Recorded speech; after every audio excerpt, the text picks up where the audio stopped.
On va débuter avec l'ordre du jour. Bienvenue à cette séance du Conseil du lundi 7 mars 2022. Et séance ordinaire, on va débuter avec la lecture de l'ordre du jour. Donc on en serait au point 1. Constatation, mot de bienvenue, 1.1, constatation du quorum et ouverture de la séance. Vous voulez que je lise l'ordre du jour au complet? Par la suite, on va l'adopter. C'est comme vous voulez. Ok, parfait. Donc, point 2, ordre du jour, adoption. Point 3, conseil. Il y a 4 points qui ont été ajoutés par les conseillers avant la séance. Est-ce que vous voulez qu'on les ajoute tout de suite ou vous préférez faire une modification? On va lire l'ordre du jour tel quel, puis par la suite, on va relire, les conseillers vont pouvoir faire les modifications qu'ils ont voulu apporter à la dernière minute. Donc, point 3, conseil. Point 4, période de questions. Point 5, procès-verbaux, adoption. 5.1, procès-verbal, séance régulière du 7 février 2022 avec ajournement au 14 février 2022, adoption. Point 5.2, procès-verbaux des séances extraordinaires du 14 février 2022 et du 21 février 2022, adoption. 5.3, procès-verbaux amendés du 21 novembre et du 6 décembre 2021, adoption. Point 6, comptabilité. Point 6.1, facture d'achat déboursé direct, dépenses préautorisées, rémunération globale et remboursement des dépenses février 2022. Point 6.2, vente pour taxes, transfert MSC. Point 7, dossiers municipaux. 7.1, caisse populaire. 8, règlements municipaux. 8.1, adoption. Règlement numéro 226-45 modifiant la tarification applicable à certains services. 8.2, adoption du règlement numéro 475. Code d'éthique et de déontologie pour les élus et les élus municipaux de la municipalité de Saint-Cyril-de-Wendover. Révision. 8.3, règlement numéro 437-25.1, zone P-2. Ajout d'usage afin de permettre les bureaux de services professionnels dans certains locaux du presbytère. Point 9, urbanisme dossier. 9.1, permis de construction février 2022 et comparatif 2021-2022 dépôt. 9.2, dérogation mineure. 6 390 925 et 6 390 926. 6 logements sur le ODE. 10. Urbanisme PIIA. 10.2. 580 610 rue ODE. Déplacement de remise. 10.3. 5 980 route 122. Construction d'un garage commercial. 11. Travaux publics. 11.1. Comité des travaux publics, procès-verbal, dépôt. 11.2. Autorisation de la municipalité pour l'événement des chaînes toits, autorisation 2022-2025. 11.3. Mise à jour du système Internet Arena. 11.4. CVE tarification BFS 2022. 11.5. Fourniture de milliardaires 2022. 11.6. Vidange des fosses septiques mandat 2022. 11.7. Consentement municipal Cogeco filière fibre optique. 11.8. Achat d'un serveur pour l'hôtel de ville. 11.9. Achat de panneaux de signalisation. 11.10. Fauchage des fossés mandat 2022. 11.11. Marquage des chaussées mandat 2022. 11.12. Autorisation vente de parties de terrain. 11.13. Annulation de servitude municipale au 4 333 522. 12. Aqueduc égout. 13. Service incendie et sécurité publique. 13.1. Rapport des sorties février 2022. 14. Office d'habitation Drummond. OHD. 14.1. Dépôt OHD sommaire trimestriel. 15. Loisirs et commandites. 15.1. Commandite dans le cadre de la semaine de la persévérance et mois de la francophonie 2022.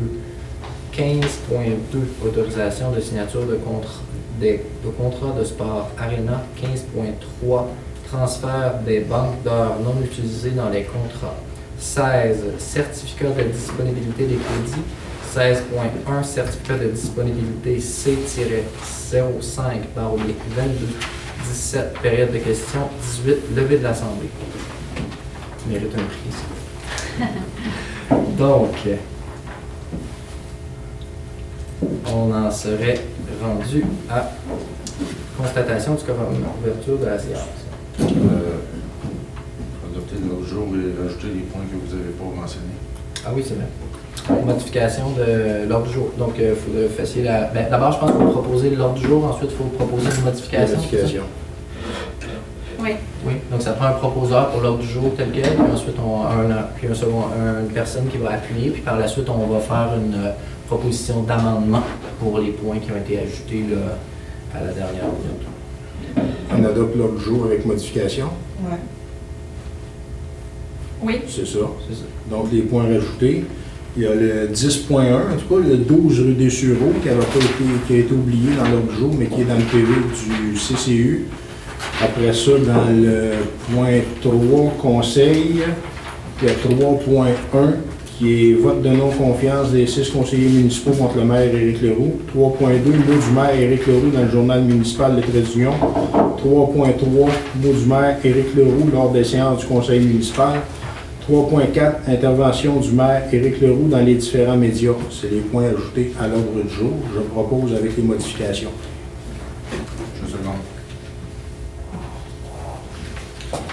Juste dire, je me sens pas très à l'aise avec cette façon de procéder parce que la dernière fois, quand on venait le temps de traiter la demande, est-ce que pour la participation du maire au comité, l'ensemble du conseil s'était prononcé pour reporter le point. Et ce qui avait été dit, c'est qu'on n'avait pas eu le temps de le traiter en séance préparatoire. Qu'on ne devait pas faire ça à la va-vite juste avant la séance du conseil. Puis là, ce qui a été fait aujourd'hui, c'est qu'on a 4 points qui ont été rajoutés à la dernière minute, avant la séance du conseil. Puis on va les ajouter à l'autre jour. Je vais simplement mentionner ça. Oui, il y avait le point 9.2. Ça a été changé. Ce n'est pas dérogation Oui, mineure. c'est pas dérogation mineure, mais c'est changement de zonage dans le titre.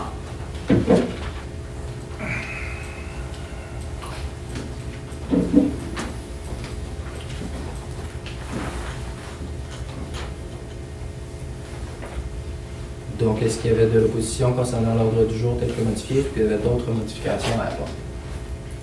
Moi, j'ai pas d'autres modifications. Super. Donc, ça serait donc adopté à l'unanimité. On en serait rendu au point 3, 3.1. Est-ce qu'il y avait une personne? Oui, M. Masson. Vote de non-confiance des 6 conseillers municipaux contre le maire Éric Leroux.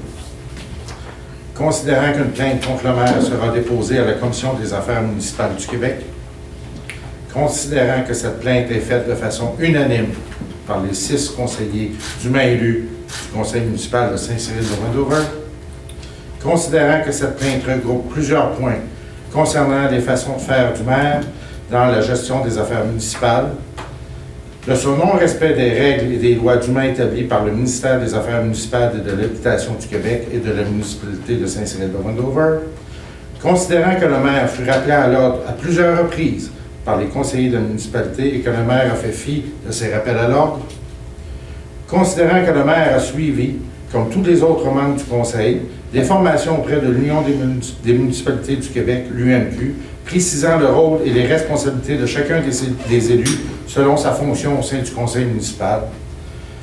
Considérant que le maire a aussi eu des communications téléphoniques avec Mme Caroline Lalonde du ministère des Affaires municipales et de l'Habitation du Québec, le MAMACH, concernant son rôle, ses responsabilités, son pouvoir au sein d'un conseil municipal.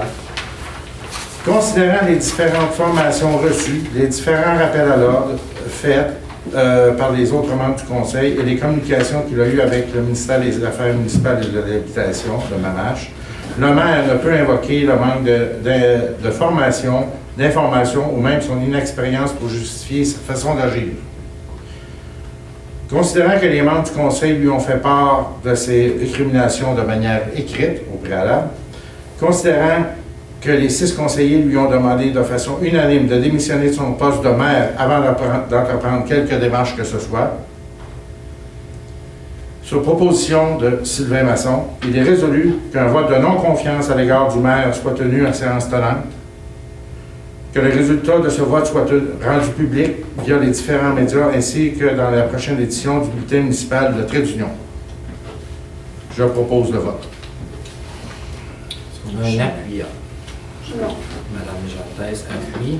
Donc, je tiens à mentionner que j'ai offert à plusieurs reprises aux membres du conseil d'organiser une séance afin d'apprendre à travailler ensemble, d'aplanir nos différences. Je l'ai même mentionné dans le mot du maire. Il y a 2 séances du conseil, si ma mémoire est bonne. On pouvait retourner écouter l'enregistrement. Cette demande est restée lettre morte. Je voulais qu'on apprenne à travailler ensemble. Je sentais qu'il y avait un climat un peu malsain qui commençait à s'installer.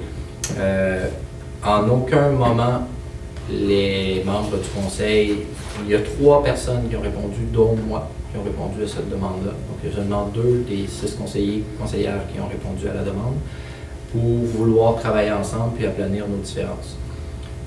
Sous l'égide de Mme Lalonde, qui est une conseillère en affaires municipales au ministère des Affaires municipales et d'Habitation du Québec. Plutôt que de venir me parler, plutôt que de se rencontrer, de faire une séance où on pourrait apprendre à travailler ensemble, les conseillers ont plutôt choisi de préparer en cachette un document qui m'attaquait sur plusieurs points, avec plusieurs éléments, disons, fallacieux, et qu'ils avaient prévu, en fait, le lire en séance du conseil. Puis il m'a été envoyé par erreur, tel que reconnu par M. Masson lors de la séance. M. Masson a dit qu'il me l'avait envoyé par erreur. Il a tenté de rappeler l'email. Puis je ne devais pas être au courant en fait. Fait que loin d'être dans une attitude de collaboration, puis de tenter d'aplanir nos différences, puis de dire qu'on a fait des rappels à multiples reprises au maire, j'en ai été informé par accident, par une mégarde de M. Masson d'avoir mis mon courriel là par erreur. Au lieu de mettre le courriel de M. Éric Aymon. On s'appelle tous les 2 Éric. Donc, c'est une drôle de façon de faire, je trouve. Mais allez-y, c'est votre droit. Est-ce que quelqu'un demande le vote sur cette motion? On pose le point suivant. Posez le vote. Ben, il n'y a pas de vote unanime. Non. Donc, c'est adopté à l'unanimité.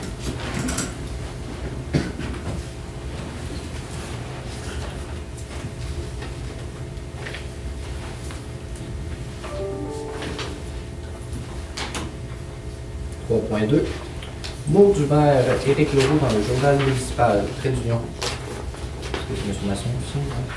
M. Aymon. Considérant que la maire utilise le mot du maire dans le bulletin municipal de Trait d'Union à des fins politiques, considérant que la maire ne présente pas des informations neutres et constructives pour les citoyens de la municipalité, considérant que la maire a lui-même décidé de ne pas présenter le mot du maire dans l'édition de mars 2022, sur ma proposition, il est résolu que le mot du maire soit remplacé par le mot du conseil municipal, que le mot du conseil municipal soit approuvé en résolution par le conseil municipal avant sa parution, que la photo du maire qui accompagnait le mot du maire soit remplacée par une photo du conseil municipal dans le but d'appuyer le texte, que le texte du mot du conseil municipal soit signé par chacun des élus, que cette mesure soit en place jusqu'à un nouveau maire, mairesse soit élu. C'est un proposeur, un appuyant, pardon. Je seconde. D'accord. Donc, je tiens à dire qu'après la séance Zoom du 3 janvier dernier, séance du conseil qui a eu lieu sur Zoom, un conseiller m'a accusé d'avoir personnalisé le mot du maire. J'ai mentionné à ce conseiller que je m'excusais si c'était senti exclu dans ce mot du maire. J'ai également mentionné que le mot du maire avait été réécrit à moitié par Pierre Lavigne, conseiller, qui m'avait proposé de retoucher le texte afin que ce soit plus beau, mieux écrit, mieux formulé. Et qu'à l'avenir, s'il le voulait, on pourrait faire un mot du maire et un mot du conseil, ou abolir le mot du maire et le remplacer par un mot du conseil, ou encore faire un mot du maire et un mot de chaque conseiller, ou un mot du maire, un mot de chaque comité, un mot du conseil, un mot de chaque comité. Toutes les options étaient sur la table. Toutes les options. On m'a dit que ce n'était pas nécessaire. C'est ce qui a eu lieu après la séance du conseil qui a eu lieu. Si ma mémoire est bonne, c'est le 3 janvier. On pourra les retrouver sur le site internet, la date exacte. Comprendrez que j'ai pas eu le temps de me préparer bien parce qu'on a ajouté des points à la dernière minute. On voulait comme pas que j'aie le temps de me préparer. Donc, le climat a continué de dégénérer et mes demandes d'une rencontre avec Mme Lalonde du ministère des Affaires municipales et de l'Habitation pour une rencontre de conciliation afin qu'on puisse apprendre à travailler ensemble sont restées lettres mortes. Donc, afin d'éviter de me faire accuser de faire les choses d'une manière pas correcte une fois de plus, j'ai décidé de prendre une pause d'un mot du maire, le temps de voir si le climat de travail s'améliorerait. Comme toutes mes offres de collaboration et de rencontres de conciliation étaient restées lettres mortes, sont restées lettres mortes jusqu'à ce moment-là. J'ai toujours la même crainte qu'on m'accuse que le mot du maire n'est pas correct. Donc, je supporte entièrement votre proposition. Je trouve que c'est une excellente idée que vous le transformiez en mot du conseil. Puis je vous inviterai également à faire un mot des conseillers pour transmettre votre vision, comme je l'avais offert après la séance du conseil du 3 janvier. Si ma mémoire est bonne, c'était bien le 3 janvier. À l'époque, la balle n'avait pas été saisie au bon, là, mais je trouve que c'est une excellente idée. Je vous encourage fortement à le faire. On pourrait même peut-être avoir un mot du maire et un mot du conseil, ou un mot du maire et chacun des conseillers. Je remets toutes les options que j'avais mises lors de cette séance-là sur la table. Je trouve que ça va m'éviter d'avoir à porter sur moi l'odieux d'avoir mis un mot pas correct, le mauvais courriel au mauvais moment, à la mauvaise place. Monsieur Lavigne, vous deviez intervenir. Oui, je veux juste préciser que je n'ai pas rédigé votre mot. Vous m'avez fourni une ébauche et j'ai amélioré tout simplement le style, la syntaxe, la ponctuation et l'orthographe. Je n'ai pas ajouté de... Ouais, vous avez retravaillé le texte à environ 50%. Ben, je vous l'avais montré parce que oui, j'étais au puis restaurant. vous me l'aviez montré, puis je ne conteste pas, vous me l'avez montré. Au restaurant, je vous l'avais montré et vous me l'aviez montré, tout à fait. D'accord. Je peux simplement réitérer ce que j'avais répété après la séance du conseil. Je n'ai pas retouché votre mot, vous aviez... Quand on m'a accusé d'avoir personnalisé le mot du maire. Et dans le mois que je m'étais excusé également, puis j'avais dit que dans ma tête, un mot du maire, ça servait à exprimer les idées du maire. Vous vous rappelez tout l'historique. Depuis, je n'ai réécrit aucun mot du maire. Ben, il y a eu une parution qui va sortir cette semaine. J'ai pas écrit dans ce mot du Non. maire. Non. J'ai pas l'intention de le faire non plus. Je ne veux pas être accusé à tort d'avoir tenté de personnaliser. Donc, est-ce que c'est unanime? Oui, c'est unanime. Donc, on en serait rendu au point 3.3, mot du maire, Éric Leroux, lors des séances du conseil municipal.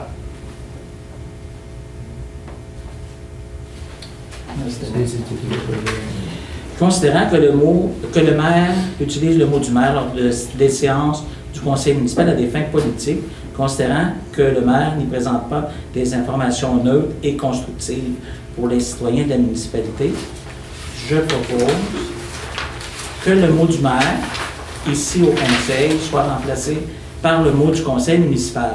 Que le mot du conseil municipal soit approuvé par le conseil municipal lors de la séance préparatoire précédant la dite séance du conseil, que cette mesure soit en place jusqu'à ce qu'un nouveau maire ou mairesse soit élu. Alors, j'en fais la proposition. Est-ce qu'on a un appuyeur? Je veux ça, oui. D'accord. Donc, je suis d'accord pour un mot du conseil. Je suis aussi pour le maintien d'un mot du maire. J'aimerais, si possible, qu'on conserve les deux. Pour ce qui est des considérants, comme il me semble d'avoir aucune ouverture à la collaboration et qu'on est de plus en plus dans une démarche qui vise à trouver tous les moyens possibles pour avoir la tête du maire. On est plus dans une démarche qui vise à trouver tous les moyens possibles pour avoir la tête du maire que dans une démarche travaillons ensemble pour le bénéfice des Cyrilloises et des Cyrillois. Mes interventions ne seraient probablement pas prises en compte, alors je ne vais pas faire valoir mon opinion concernant les différents considérants qui sont mentionnés dans cette résolution-là.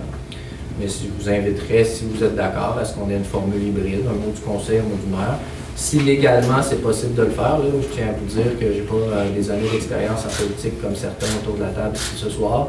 Donc, si légalement c'est possible d'avoir un mot du conseil plutôt qu'un mot du maire ou un mot du conseil et du maire, ça pourrait être une alternative intéressante d'avoir à la fois un mot du conseil et un mot du maire.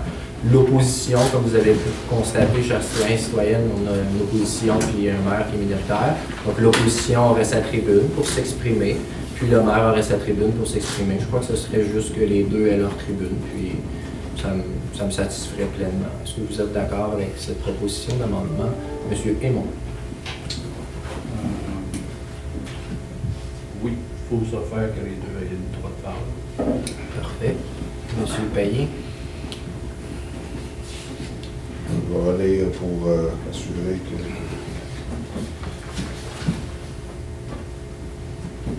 Non, avec les allégations qu'on avait discutées, je pense que non, j'irai avec ce qu'on a décidé c'est ce qu'on sait. Monsieur Jacques. Je conserve la résolution telle que présentée. Monsieur Lavigne.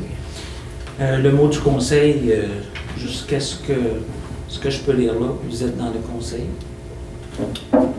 Madame Jantès. Je conserve tel quel. Monsieur Masson. Ce sera le mot du conseil. D'accord, donc pas d'ouverture à ce niveau-là. Donc, est-ce qu'il y a de l'opposition à adopter à l'unanimité cette proposition pour que le mot du maire soit remplacé par un mot du conseil uniquement? Non, c'est donc adopté à l'unanimité. On en serait rendu au point 3.4. Intervention du maire Éric Leroux dans les différents médias.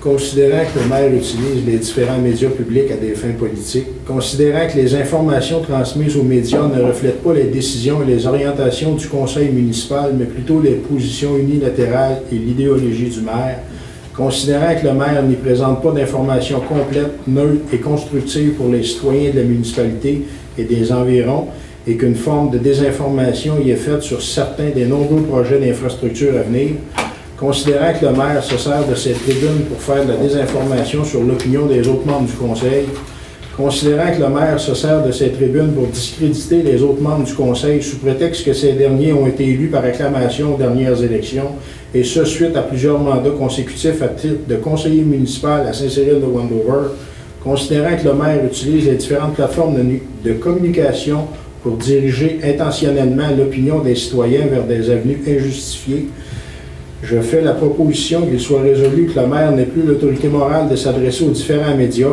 qu'ils soient écrits, radiophoniques, télévisuels, électroniques ou tout autre au nom de la municipalité de Saint-Cyril de Wendover, que les différents médias soient avisés de la présente résolution, que les communications relatives à la municipalité soient du ressort exclusif du comité des communications, que le comité des communications de la municipalité, s'il le juge nécessaire, nomme un porte-parole officiel qui la représentera auprès des médias, que cette mesure soit en place jusqu'à ce qu'un nouveau maire ou mairesse soit élu. J'en fais la proposition.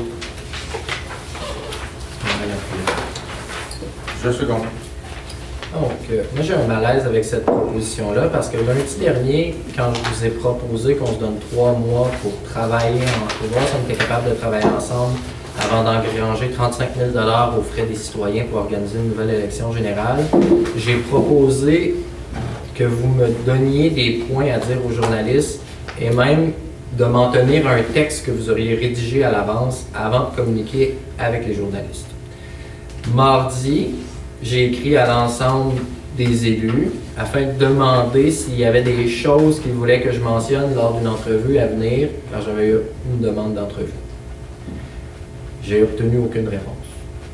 Donc, cette proposition, j'ai déjà fait preuve d'une grande ouverture. J'ai offert de travailler en collaboration. J'ai offert de m'en tenir même à un mot qui aurait été rédigé par le conseil à l'avance et de le lire mot à mot. Et cette demande a été refusée. Pourquoi? Parce qu'on est dans une démarche, on veut la tête du maire et non pas dans une démarche, on veut faire fonctionner le conseil municipal pour le bénéfice des Cérilloises et des Cérillois. Vous voulez la tête du maire, vous avez le droit, mais vous allez engranger 35 000 $ de frais. Si vous réussissez, moi j'ai un petit peu de difficulté aussi avec jusqu'à ce qu'un nouveau maire ait été élu. De ce que j'ai cru comprendre, si vous dites vrai, vous n'avez pas encore fait de plainte à la commission municipale, commencez par faire une plainte à la commission municipale. Je vous invite à le faire. Si vous avez des choses à me reprocher, plutôt que de faire une campagne de salissage, de faire des allégations, des sous-entendus dans des résolutions, je vous invite fortement à aller faire une plainte à la commission municipale. La commission municipale va analyser la recevabilité de la plainte. Si la plainte est recevable, la commission municipale va déclencher un processus d'enquête. Un processus d'enquête au fin duquel il va y avoir un procès. il va y avoir un jugement qui va être rendu, savoir si j'ai commis des actes répréhensibles ou non. Et il va y avoir une sanction advenant que j'ai commis des actes répréhensibles, ce qui serait possible. Je ne cache pas que je n'ai pas 30 ans d'expérience en politique. Un mot du maire, vous m'avez fait découvrir qu'il ne fallait pas que ce soit le maire qui l'écrive, qu'il fallait que ça représente les organisations du conseil. Fait que c'est très possible que j'ai commis des fautes par le passé. Très possible. Advenant que ce soit le cas, j'aurai une sanction de la commission municipale, je vais l'assumer, mais vous présumez que j'ai déjà été destitué. Ça va loin un petit peu.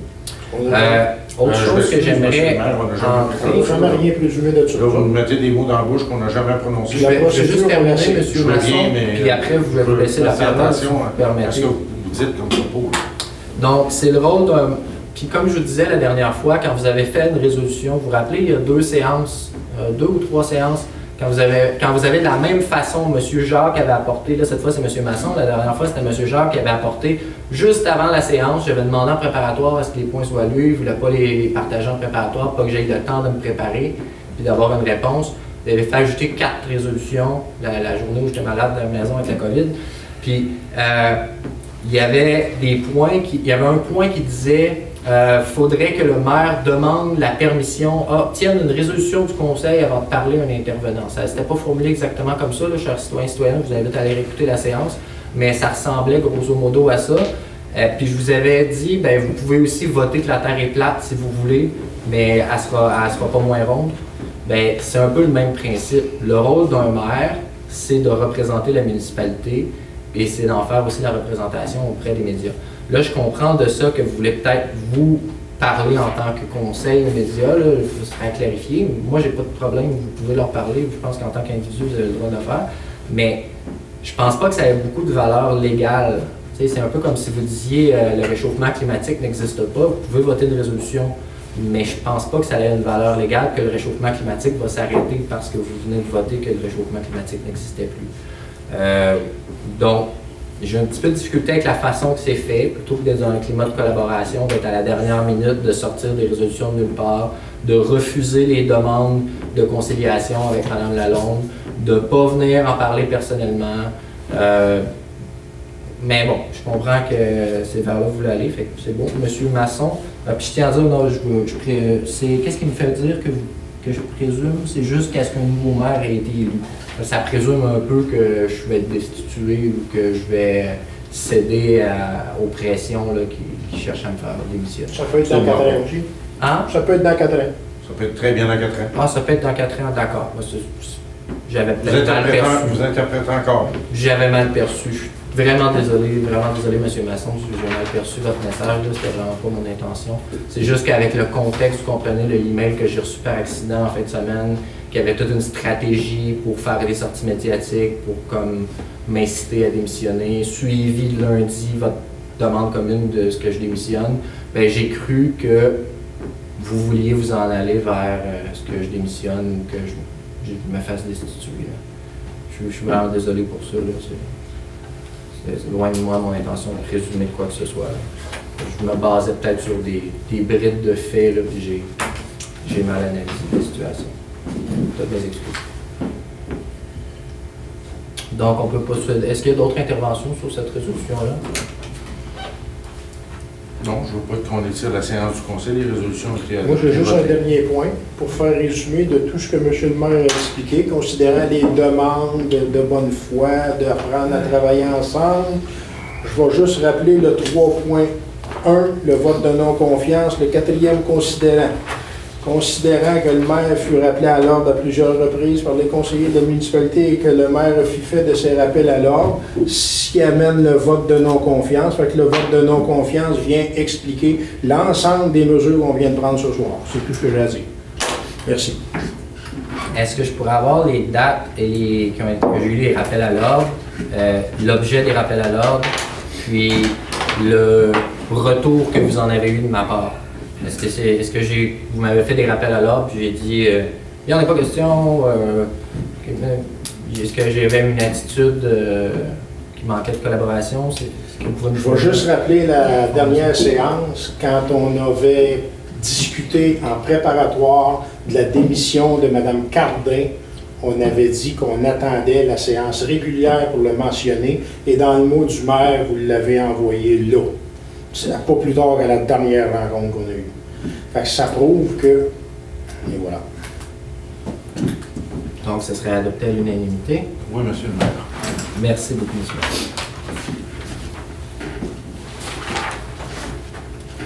Donc, on en est rendu au point de l'ordre du jour régulier. Point 5, 5.1, procès verbal, séance régulière du 7 février 2022 avec ajournement au 14 février 2022, adoption.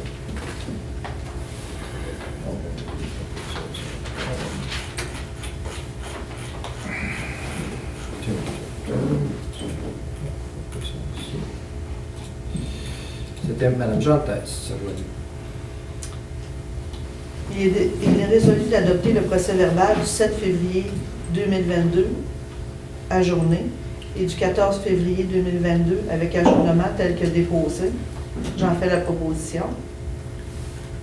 Est-ce qu'on a un appuyeur? Je seconde. Est-ce qu'il y a de l'opposition?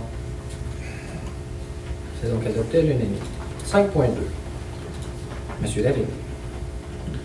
Il est résolu d'adopter le procès-verbal du 14 février 2022 tel que déposé, d'adopter le procès-verbal du 21 février 2022 tel que déposé. J'en fais la proposition. Est-ce qu'on a l'appuyeur? Une seconde. Est-ce que quelqu'un s'oppose? C'est donc adopté à l'unanimité. Point 5.3. Monsieur Raymond. Il est résolu d'adopter le procès-verbal amendé du 21 novembre 2021 avec les modifications telles que déposées. D'adopter le procès-verbal amendé du 6 décembre 2021 avec les modifications telles que déposées. Est-ce qu'on a un appuyeur? Je seconde. Est-ce que quelqu'un s'oppose? Non, ce sera donc adopté à l'unanimité. Point 6, comptabilité. 6.1. Facture d'achat déboursée direct, dépenses préautorisées, rémunération globale et remboursement des dépenses février 2022. Monsieur Payet.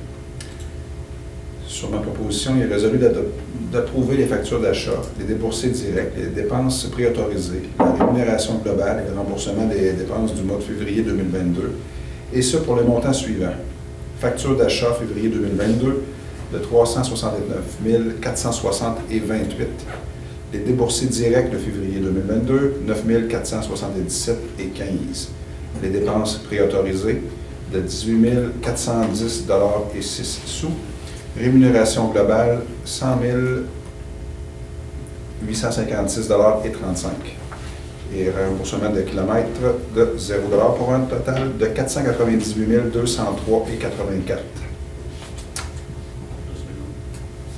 Est-ce que quelqu'un s'oppose? C'est donc adopté à l'unanimité. 6.2, vente pour taxes, transfert et merci, monsieur David. Dépôt de la liste des propriétés présentant un solde dû en date du 1er mars 2022, lesquelles sont susceptibles d'être vendues pour défaut de paiement de taxes municipales est fait.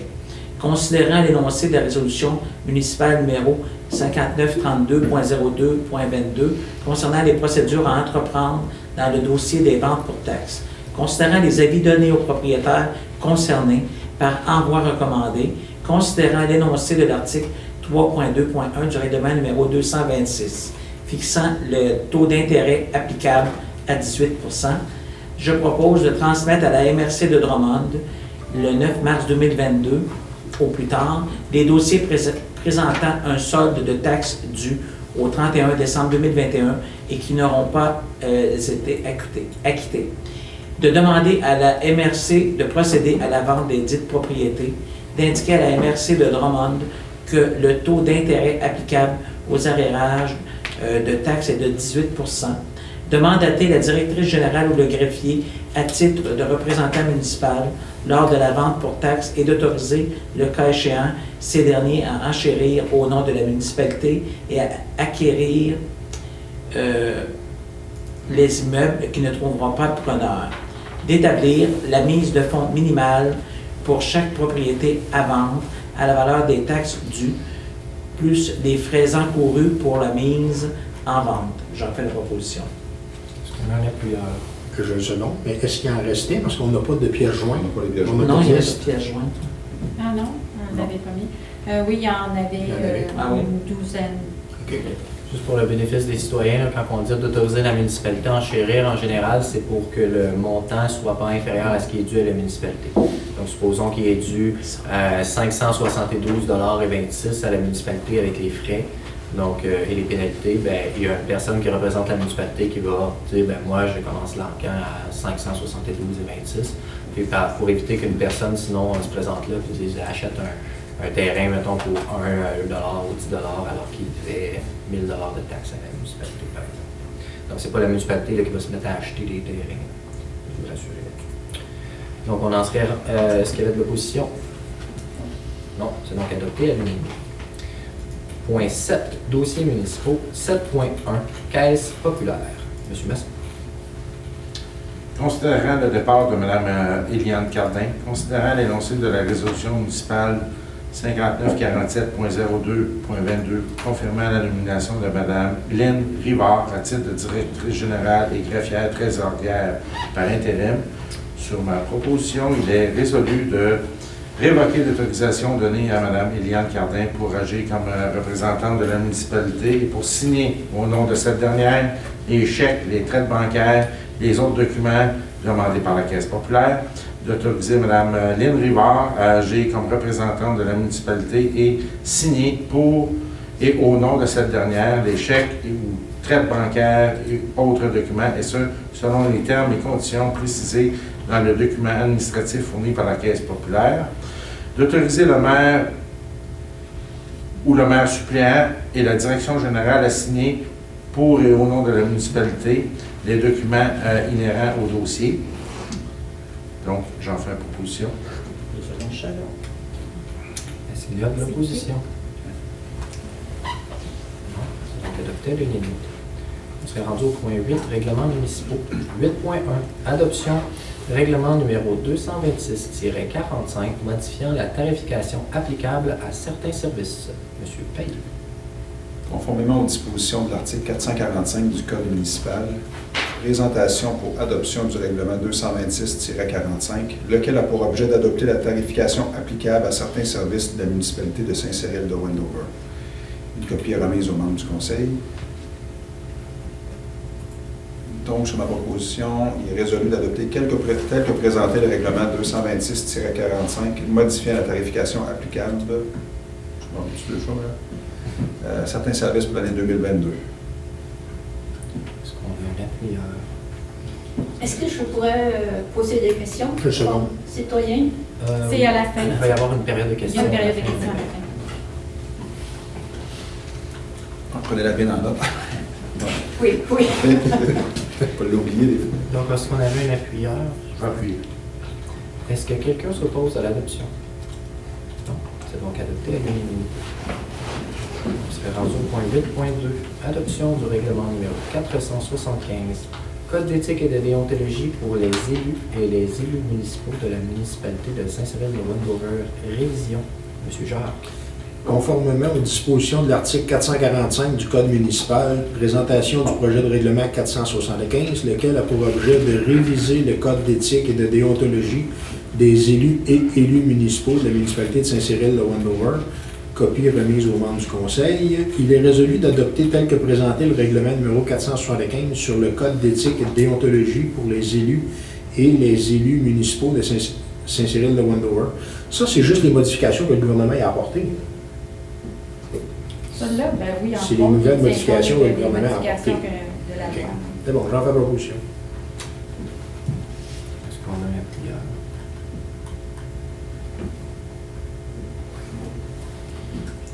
Madame Jantès, est-ce que quelqu'un s'oppose à l'adoption du nouveau code d'éthique et de déontologie? Non. C'est donc adopté à l'unanimité. On en est rendu au point 8.3. Règlement numéro 437-25.1, zone P2, ajout d'usage afin de permettre les bureaux de services professionnels dans certains locaux du presbytère. Monsieur Jacques.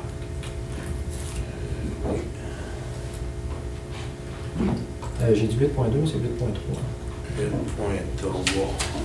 Considérant l'énoncé de la résolution municipale numéro 5846.12.21 adoptant le projet 1 du règlement numéro 437-25.1, lequel a pour objet de modifier la grille des usages du règlement de zonage numéro 437 afin de permettre les bureaux de services professionnels dans certains locaux du presbytère.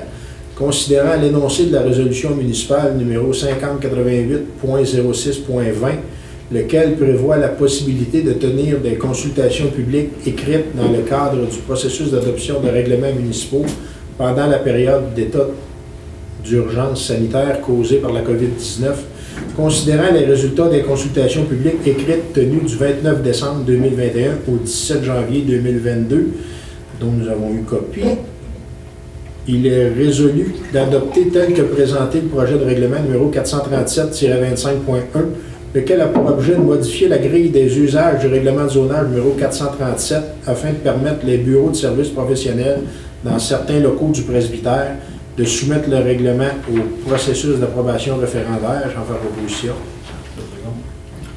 Est-ce qu'il y a de l'opposition? Non. C'est donc adopté à l'unanimité. On est rendu au point 9, urbanisme dossier. 9.1, construction. Permis de construction, février 2022 et comparatif 2021-2022, dépôt.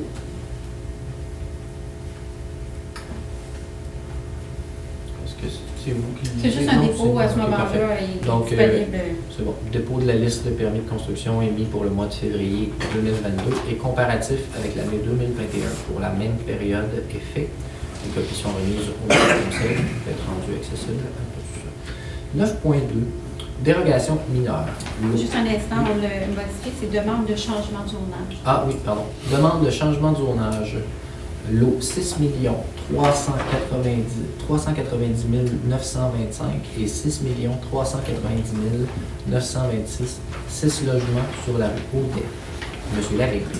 Considérant que la demande porte sur la construction de 2 bâtiments de 6 logements sur les lots 6 390 925 et 6 390 926, considérant que la demande porte donc sur 3 éléments dérogatoires distincts qui nécessitent chacun une modification de règlement, une hauteur supérieure à 9 mètres, l'usage résidentiel de 6 logements ainsi que l'ajout d'un 3e étage, considérant qu'une demande avait déjà été faite et approuvée pour la construction d'immeubles de 4 logements sur ces lots de style board and batten avec de la brique sur la portion inférieure du rez-de-chaussée, considérant le point 1A-I de l'article 8.2.2 du règlement numéro 321 sur les PIIA traitant des gabarits de bâtiments principaux, considérant qu'on retrouve une résidence unifamiliale d'un étage sur le lot mitoyen au nord-est, considérant le souci du respect de la qualité de vie des citoyens habitant à proximité, considérant le respect de la trame urbaine en présence sur la rue Audet, considérant les plans reçus, que les plans reçus sont complets, considérant les recommandations du CCU, je propose de refuser la demande telle que présentée. Je seconde. Est-ce qu'il y a de l'opposition? Ce sera donc adopté à l'unanimité. 10.10, urbanisme PIA. 10.1, 12 des sur-constructions d'un CPE, modification des plans reçus. Monsieur Lavigne? Oui. Considérant que la demande porte sur la construction d'un centre de la petite enfance sur le lot 6 447 862. Considérant que le projet avait été accepté par le comité consultatif d'urbanisme, résolution numéro 105.12.21, et par le conseil municipal, résolution numéro 5855.12.21. Considérant que la demande présentera un revêtement de vinyle Gentech de couleur bleu littoral 125, des moulures, des corniches, des caissons, des colonnes et des portes en aluminium Gentech de couleur cèdre, ainsi qu'une toiture, des faciales, du soffit en aluminium de couleur grise, tel qu'illustré sur les plans. Considérant que quelques changements ont été apportés aux plans originaux, dont principalement le retrait de la section solarium du côté de la rue des Sureaux. Considérant que la nouvelle version des plans déposés comporte d'autres modifications par rapport à la première, des plans, notamment au niveau de la présence de colonnes et de moulures décoratives sur la partie gauche de la façade donnant sur la rue principale. Ici, par exemple, on n'avait pas... Il faudrait dire qu'on les garde, ces colonnes-là. Oui. C'est ça. Considérant que les plans présentés sont complets, considérant que le bâtiment en question est visé par la section 2A de l'article 4.2.1 du règlement numéro 321 sur les PIIA, considérant que les plans présentés respectent l'ensemble des critères d'harmonisation de la section 2A de l'article 4.2.1 du règlement numéro 321 sur le PIIA, considérant que certains membres du comité désirent que les éléments qui étaient présentés lors de la première présentation soient demandés lors de l'approbation des plans. Alors, c'est indiqué ici. Considérant les recommandations du CCU, je propose d'accepter la demande avec l'ajout de ces éléments-là de la première. Il y a un élément dont on n'avait pas parlé à la préparatoire, c'est qu'il y avait eu une demande au niveau de la clôture architecturale, la clôture qui donne du côté de M. Beauregard, sur la rue principale, la maison voisine. Ça serait la clôture de style Frost grise qui serait maintenue, mais sur les deux façades principales et les sureaux, ça serait une clôture architecturale noire. Ça a été demandé à quel moment, ça? Ça a été discuté là, au CCU. Je n'ai pas souvenir qu'on a discuté ça. Oui, hein? Est-ce que c'était dans la résolution de ce qui a été dit? Non, ce n'est pas dans la résolution, mais ça a été mentionné au CCU. Je voulais juste en faire part. La clôture est déjà là. C'est ce que j'ai compris. Voulez-vous qu'on valide? Je ne sais pas, M. Jean, vous... Oui, ils mettent une clôture ornementale en façade. En façade sur des sureaux. Sur des sureaux, puis en arrière, ils conservent la clôture que la municipalité a acceptée, a installée, c'est-à-dire quand on a demandé à M. Beauregard de se rapatrier chez lui, là, oui. La municipalité a installé une clôture Frost, c'est celle-là qu'ils vont conserver. Est-ce que vous voulez qu'on valide avec le CCU? Parce que je l'avais compris comme ça là, lorsqu'on a eu notre atelier. Là. Ce serait préférable d'avoir une validation. C'était une demande du CCU ou c'était une demande C'était la demande du CPE. Du CPE? Oui. À ce moment-là, ça serait de revalider avec le CPE directement. Si c'est ça. Parce que dans notre règlement, on parle de clôture architecturale. Là, ça n'en est pas une. Ça serait aussi de vérifier avec le CPE si... Parce que de ce que j'avais entendu parler, c'est que le CPE est inquiet au niveau des budgets s'il investissait trop au niveau du coût des clôtures pour avoir des clôtures architecturales, qu'il en resterait moins d'argent pour aménager la cour des enfants. Donc, mais par contre, au règlement... moi, si ça permet de...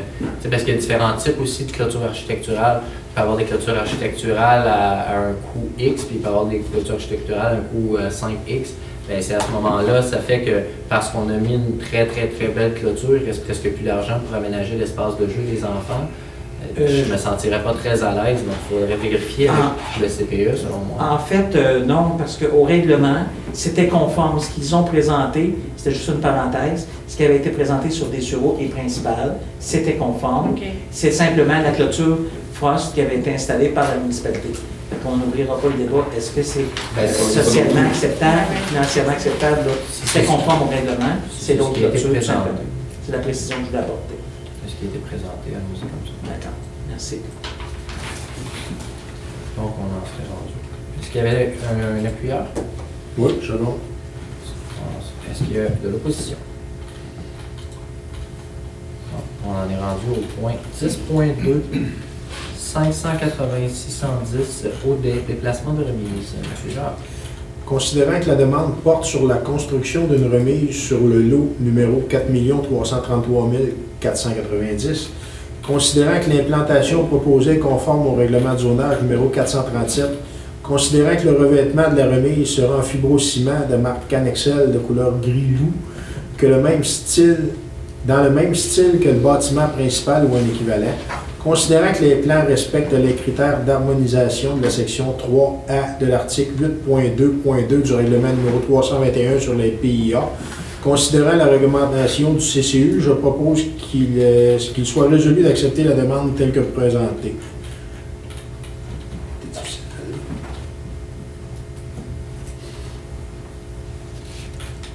Je sais pas. Est-ce que quelqu'un s'oppose? Donc, adopté à l'unanimité. Point 11, travaux publics 11.1. Comité des travaux publics. Il y en Il en a manque un. 10.3. C'est un point qui a été ajouté. Non, il est là, Non. en bas de page 37-31. Toutes mes excuses. Donc 10.3, 58-80, route 122, construction d'un garage commercial. Monsieur Jacques. Considérant que la demande porte sur la construction d'un garage commercial sur le lot 6 418 394, considérant que le propriétaire du terrain, M. Vaillancourt, était présent par visioconférence afin de présenter son projet, considérant que le revêtement extérieur comportant de la brique de type Dover Contempo, PRP, de couleur gris ciment, du revêtement d'acier de type Bellara de couleur gris vieilli, le numéro c'est 18-2770, ainsi qu'un parement d'aluminium rouge de modèle écran pare-pluie de la compagnie Alpolic ou équivalent, le tout tel qu'illustré sur les plans fournis, considérant que le propriétaire s'engage à ajouter un aménagement paysager répondant aux exigences du règlement de zonage numéro 437 et des critères du chapitre 4 du règlement numéro 321 sur les PIA, considérant que le propriétaire mentionne également qu'il prévoit recouvrir les espaces dédiés aux voies de circulation et au stationnement par de l'asphalte recyclé ou un autre type de pavé dans les 2 ans suivant le début des travaux afin de répondre aux exigences du règlement numéro 437, considérant que le stationnement permettant de stationner les véhicules en attente d'être réparés sera à l'arrière de la bâtisse, considérant que le bâtiment en question est visé par la section 2A de l'article 4.2.1 du règlement numéro 321 sur les PIA, considérant que les plans déposés sont complets et qu'ils répondent aux critères applicables de la section 2A de l'article 4.2.1 du règlement numéro 321 sur les PIA, il est résolu d'accepter la demande telle que présentée. J'en fais la proposition. Je seconde. Est-ce que quelqu'un s'oppose? Ça serait donc adopté à l'unanimité. Oui, il y aurait de valider pour l'éclairage, mais le propriétaire était ouvert oui, pour l'éclairage. Puis il avait mentionné également que pour mettre en valeur son bâtiment, il y aurait probablement des faisceaux lumineux d'ailes en façade. Et puis, ça serait validé. Merci. Ouais, 11. Travaux publics. 11.1. Comité des travaux publics. Procès verbal. Dépôt du procès verbal du comité des travaux publics daté du 16 février 2022. 11.2. Autorisation de la municipalité pour l'événement Déchaîne-toi. Autorisation 2022-2025. Je vais le prendre, c'est dans mon secteur. Considérant la demande reçue des organisateurs de l'événement Course Déchaîne-toi en lien avec l'utilisation de quelques rues ou routes errantes sur le territoire de la municipalité, considérant que l'organisation a mandaté une firme de signalisation pour s'occuper de la sécurité des participants et des automobilistes durant l'événement, considérant que l'activité aura lieu le dimanche matin 22 mai pour l'année 2022, je propose d'autoriser l'événement tel que proposé pour 2022-2025. Le tracé ne doit pas changer durant les 4 prochaines années, sinon une nouvelle demande devrait être déposée. Un avis d'événement soit transmis à la municipalité à chaque année. Donc, on fait la proposition. Est-ce qu'il y a de l'opposition? Ça serait intéressant aussi d'avoir la présence de la municipalité, comme j'avais demandé, proposé. Dans le 3e endroit de Dover Sud, il y a un terrain où on pourrait s'installer, puis que le conseil municipal soit présent, puis qu'on peut servir des jus, de l'eau, puis leur dire bonjour au passage. C'est une belle activité pour notre milieu. Donc, ça serait adopté à l'unanimité.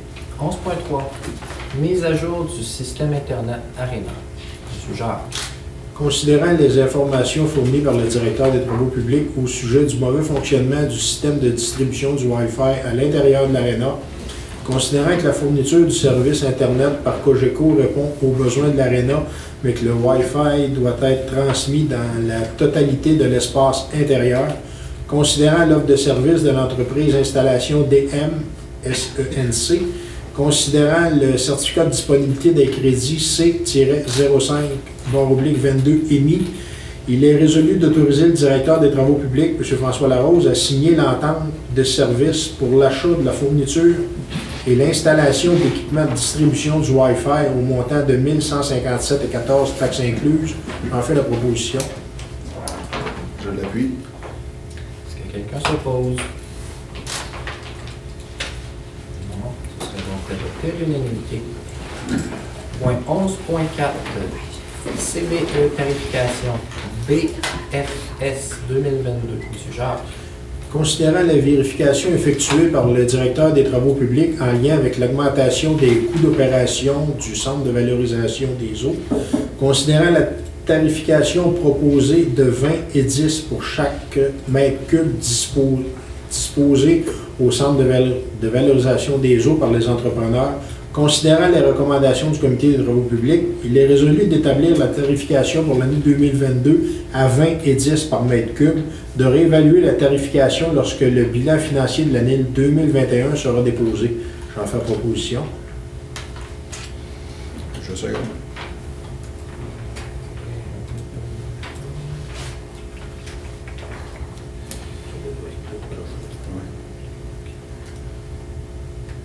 La prochaine, ça devrait être moi qui devrait la lire.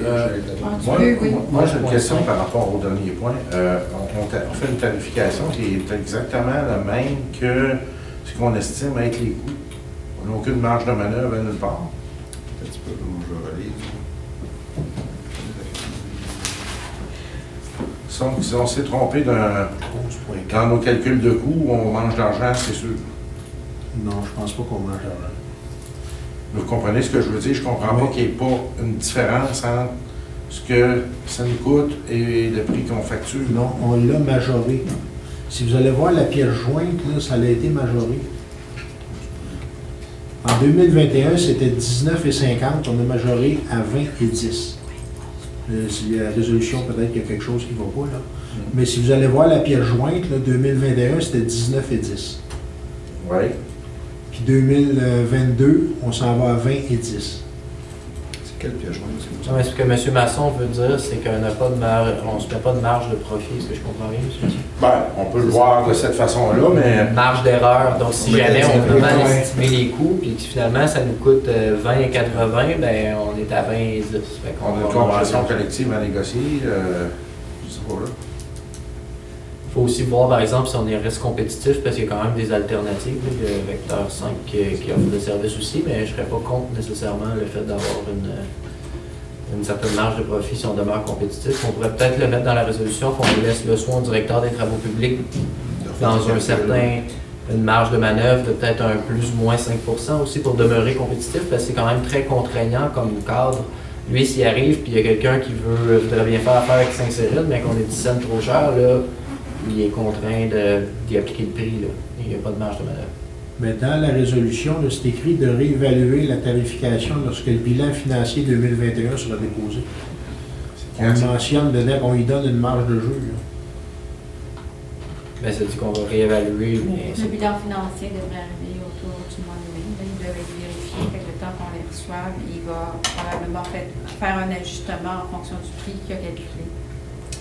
Puis de réévaluer la tarification, c'est qu'on ne donne pas l'autorisation au directeur des travaux publics de la réévaluer. Moi, ce que je dis, c'est que le conseil va réévaluer la tarification. Oui, M. Masson a raison. Je pense qu'on devrait peut-être laisser une marge de manœuvre au directeur des travaux publics. Après tout, c'est lui qui a l'expertise, puis on paye pour ça. De toute façon, c'est probablement lui qui va le calculer, qui va l'amener au conseil de toute manière. Ça revient peut-être au même, mais moi, j'apporte le questionnement, là, tout simplement. Là, je comprends qu'il y a peut-être un niveau de compétitivité à avoir avec les autres alternatives qui peuvent être offertes sur le marché, mais je trouve qu'on marche à la ligne pas pire à 20 et 10 de coût et 20 et 10 qu'on change. Là. Mon opinion. Ouais, Est-ce qu'on ajoute mettons, un plus ou moins $1 à de la discrétion du directeur des travaux publics en fonction de... Non. on va demander de lui de refaire ses calculs. Ouais, lui, il va refaire. Peut-être il refera qu'on le reprendra, C'est ça. mais là, il faut que j'ai une résolution claire parce que c'est une tarification. Ouais. Parfait. On lui demande de refaire ses C'est calculs. ça, il va refaire quand il aura. Oui, on va avoir plus d'explications. Donc, est-ce qu'il y a de l'opposition à la proposition? Vous en faisiez pas un amendement, on la garde tel quel, c'est pas ça? Ben là, elle est refusée, de ce que je comprends, là, parce que là, il faut qu'on ait d'autres informations ou on l'accepte de Mais même. vous l'acceptez, puis au pire, si on le remodifie, on le remodifiera le mois prochain, mais lui, il a besoin d'une tarification. C'est ça, de rendu. C'est bon. Donc, Mais je voudrais avoir des oui, explications sur ce point-là. Donc, est-ce que ce serait adopté à l'unanimité? Est-ce que quelqu'un demande le vote sur la proposition initiale sans modification? Non? Donc, adopté à l'unanimité. Merci. Donc, on en serait rendu au point 11.5. Fourniture de lumière d'AIL. Juste une seconde. Si on lit comme il faut la résolution, là, je reviens au point. D'établir la tarification pour l'année 2022 à 20,10 $ du mètre cube. De réévaluer la tarification lorsque le bilan financier de l'année 2021 sera déposé. C'est marqué là. De réévaluer la tarification lorsque le bilan financier de l'année 2021 sera déposé. Fait que c'est déjà prévu qu'il va la changer. Ça, la voyez-vous dans le dos? Oui.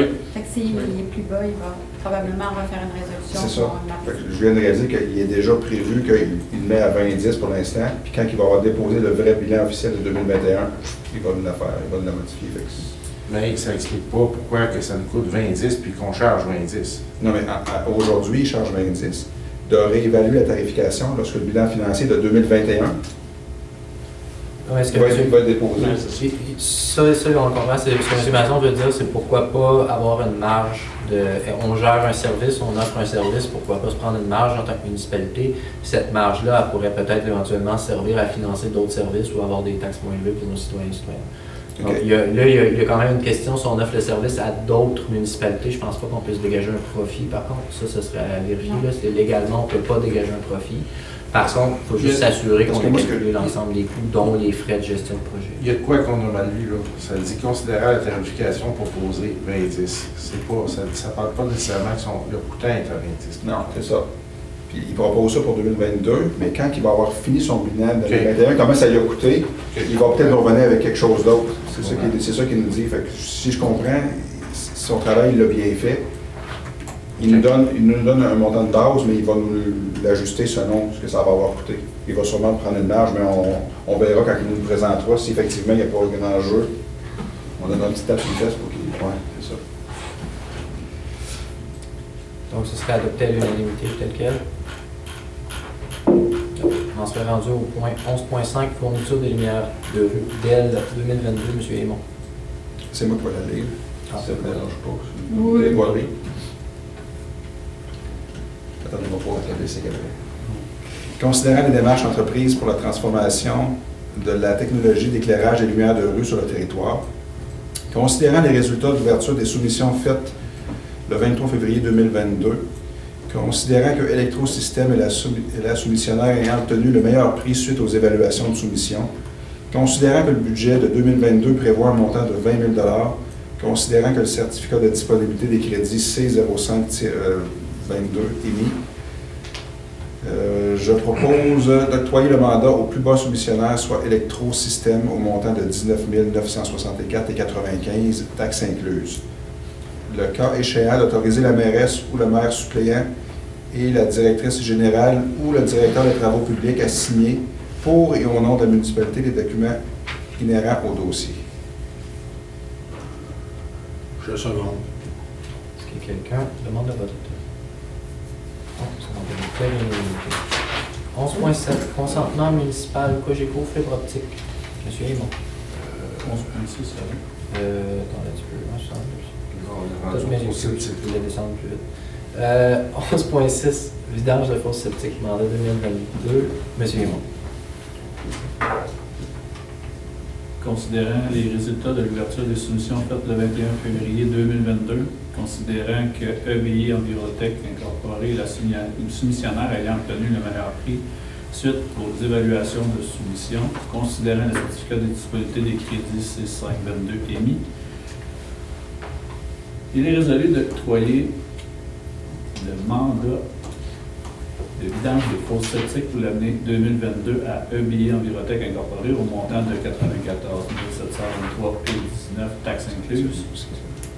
Le cas échéant d'autoriser la mairesse et le maire suppléant et la directrice générale ou le directeur des travaux publics à signer au et au nom de la municipalité les documents inhérents au dossier. Je vais faire proposition. Avons-nous un appuyeur?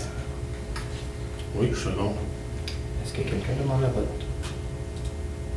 C'est donc adopté à l'unanimité. 11.7, consentement municipal Cogeco fibre optique. Monsieur Aymon. Je vais adresser aux travaux publics. M. M. Jacques. Vas-y. Prends-le. Considérant la résolution 5755.10.21 autorisant le département des travaux publics, c'est ça le département des travaux publics à signer les documents en lien avec les demandes de Cogeco, considérant que les demandes de consentement autorisées par le directeur des travaux publics doivent être présentées au conseil municipal, considérant que la demande de Cogeco autorisée le 12 janvier 2022 pour le prolongement de la fibre optique sur le rang 7 Simpson, je propose d'autoriser le directeur des travaux publics à signer tout document en regard avec cette entente. Envoie-moi la prière. Je second. Est-ce qu'il y a quelqu'un qui demande la vote? Tu le sais, t'as une Ça serait donc adopté à l'unanimité. 11.8. Achat d'un serveur pour l'hôtel de ville. J'ai toujours M. Aymon. Est-ce que c'est une autre personne? Je vois M. Jacques. Considérant que le serveur de l'hôtel de ville est saturé en capacité, considérant qu'il est urgent de procéder à la mise à niveau, considérant la soumission reçue de notre fournisseur de services informatiques qui a établi les spécifications à rencontrer pour le nouveau serveur, considérant qu'il est préférable de procéder à la migration du nouveau serveur avec notre fournisseur de services informatiques, il est résolu d'octroyer le mandat à nos fournisseurs en services informatiques pour l'achat et l'implantation du nouveau serveur au montant de 11 966 $, taxes incluses, selon les spécifications fournies par ces derniers. J'en fais la proposition. Envoie-moi la prière.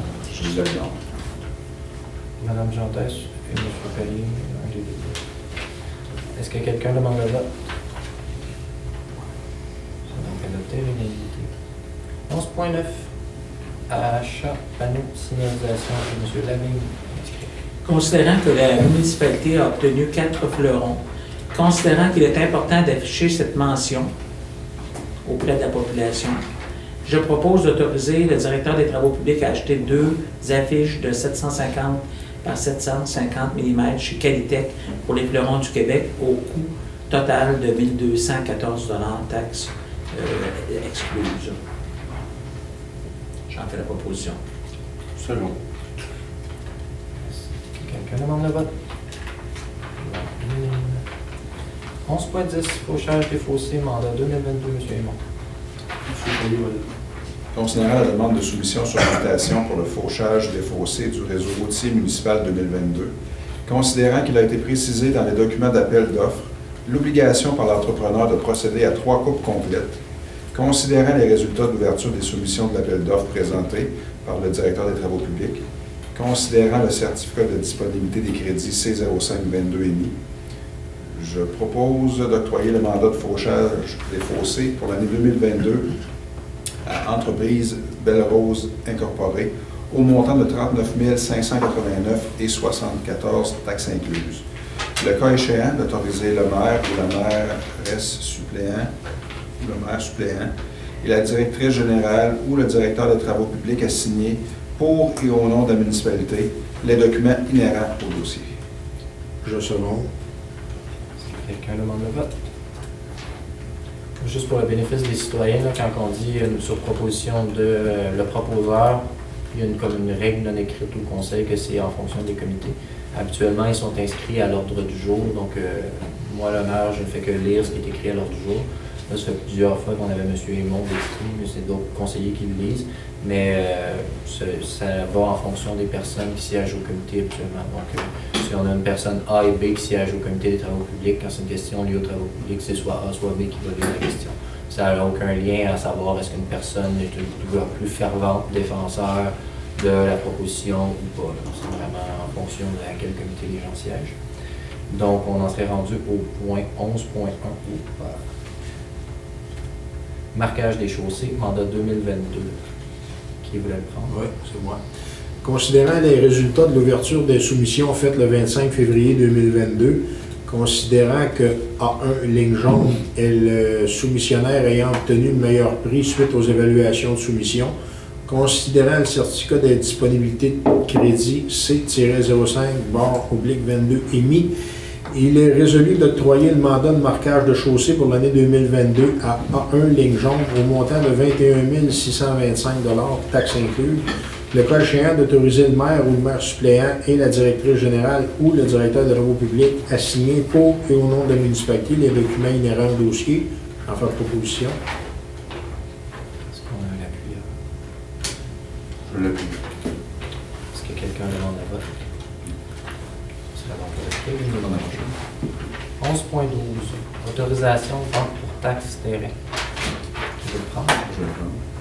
Considérant que le propriétaire du lot 4 334 030 n'a pas la superficie nécessaire pour la construction d'une propriété, considérant que le propriétaire du lot 4 334 030 désire acquérir une certaine partie du lot 4 334 032 pour fusionner à son terrain, considérant que le propriétaire du lot 4 334 027 désire acquérir une certaine partie du lot 4 334 032 pour fusionner à son terrain, considérant que l'évaluation de la demande par le directeur des travaux publics et le responsable de l'urbanisme en lien avec la faisabilité de se départir de quelques parties du lot 4 334 032, considérant que les explications et présentations transmises par le directeur des travaux publics sur les parties du lot 4 334 032 peuvent être cédées, considérant les recommandations du comité des travaux publics, je propose que 2 parties du lot 4 334 032 soient vendues au propriétaire du lot 4 334 030, soit une superficie d'environ 822 mètres carrés. Je ne sais pas si on l'avait, il a-t-il été recalculé, parce que selon nos derniers, c'était pas clair là, avec le schéma, je ne sais pas si ça a été refait. Bien, on sait que la loupe, c'est correct. OK. Pour virer, ça c'était correct. La partie du ruisseau s'en allait sur le terrain rendu. Ça, c'était clair. Mais ça va-tu être vérifié par... Mais c'est les chiffres qui me viennent de François, dans le fond. Parce qu'à la préparatoire, tu sais, c'était pas clair, il les a vérifiés. Oui, mais c'était plus sur le graphique lui-même, là, le rond qui était déplacé, mais lui, il était convaincu que tout rentrait. Là, dans... OK. Qu'une bande de terrain soit conservée en prévision d'un projet futur entre le rang 3, Simpson, et le T de la virée de la rue Annick. Qu'une partie du lot 4 334 032 soit vendue au propriétaire du lot 4 334 027, soit une superficie d'environ 300 mètres carrés. Que le prix de vente soit établi en fonction de la valeur marchande actuelle, d'autoriser le maire ou son suppléant et la directrice générale ou son suppléant à signer tous les documents légaux en vertu de la transaction de vente. Que les frais inhérents à la transaction soient à la charge du propriétaire. C'était une belle petite avec des beaux chiffres, ça.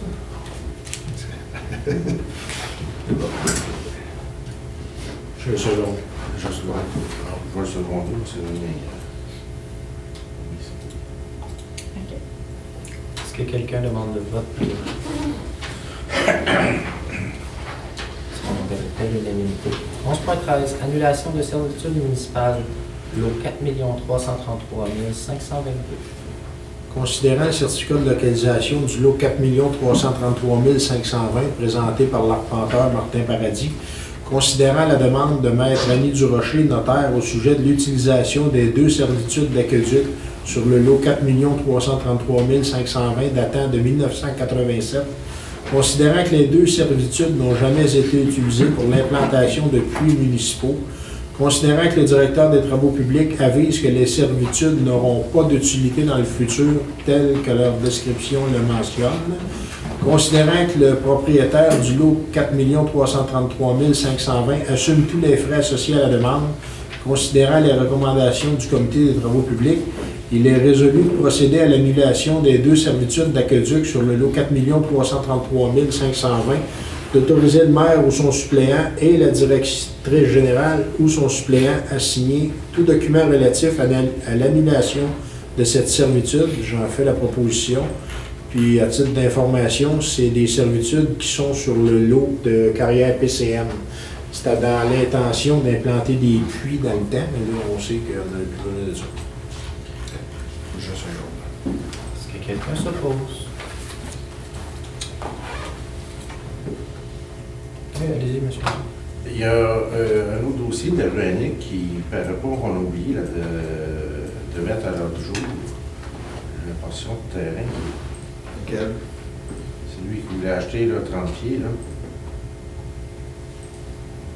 Qui voulait acheter 300 mètres carrés. Là. Il n'y a pas de résolution, il n'y a rien là-dessus. Oui, là, c'est la Les deux deuxième. sont en.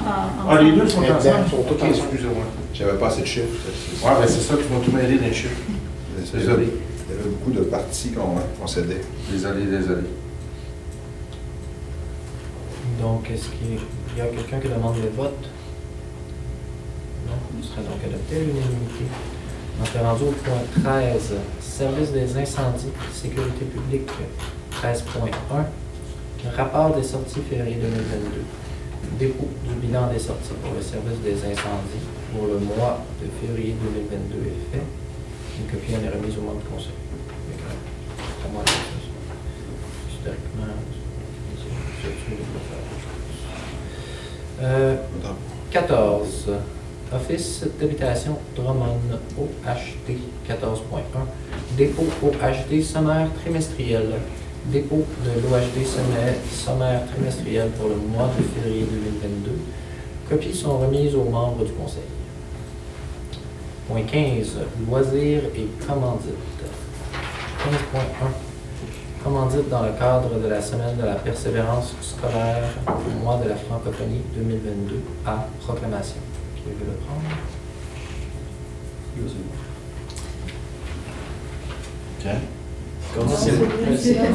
C'est le comité à la culture. Oui, C'est le c'est schéma. bon qui est écrit. Considérant que le contexte pandémique fragilise l'équilibre et les repères qui stabilisent les jeunes et adultes durant leur parcours scolaire, considérant que les mesures socio-sanitaires agissent défavorablement sur l'engagement et la motivation des jeunes et des adultes en formation, augmentent leur anxiété et accentuent l'isolement et limitent les contacts avec leurs pairs. Ces conséquences ont des effets à court, à moyen terme et certainement à long terme sur la persévérance scolaire et la réussite éducative des étudiants centre-Québec. Considérant que malgré la situation pandémique, la région du Centre du Québec a besoin d'une relève qualifiée pour assurer son plein développement socio-économique. Considérant que tous les acteurs de la communauté peuvent agir sur la persévérance scolaire afin de favoriser la réussite éducative du Centre du Québec. Considérant que la table régionale de l'éducation au Centre du Québec tient chaque année en février une édition centricoise des journées de la persévérance scolaire. Considérant que dans le cadre de cette édition centricoise des journées de la persévérance scolaire, la table régionale de l'éducation Centre du Québec invite tous les acteurs de la communauté à poser un geste d'encouragement à l'égard de la persévérance scolaire, et ce, afin de démontrer aux jeunes et aux adultes en formation que la communauté les soutient dans la poursuite de leurs études.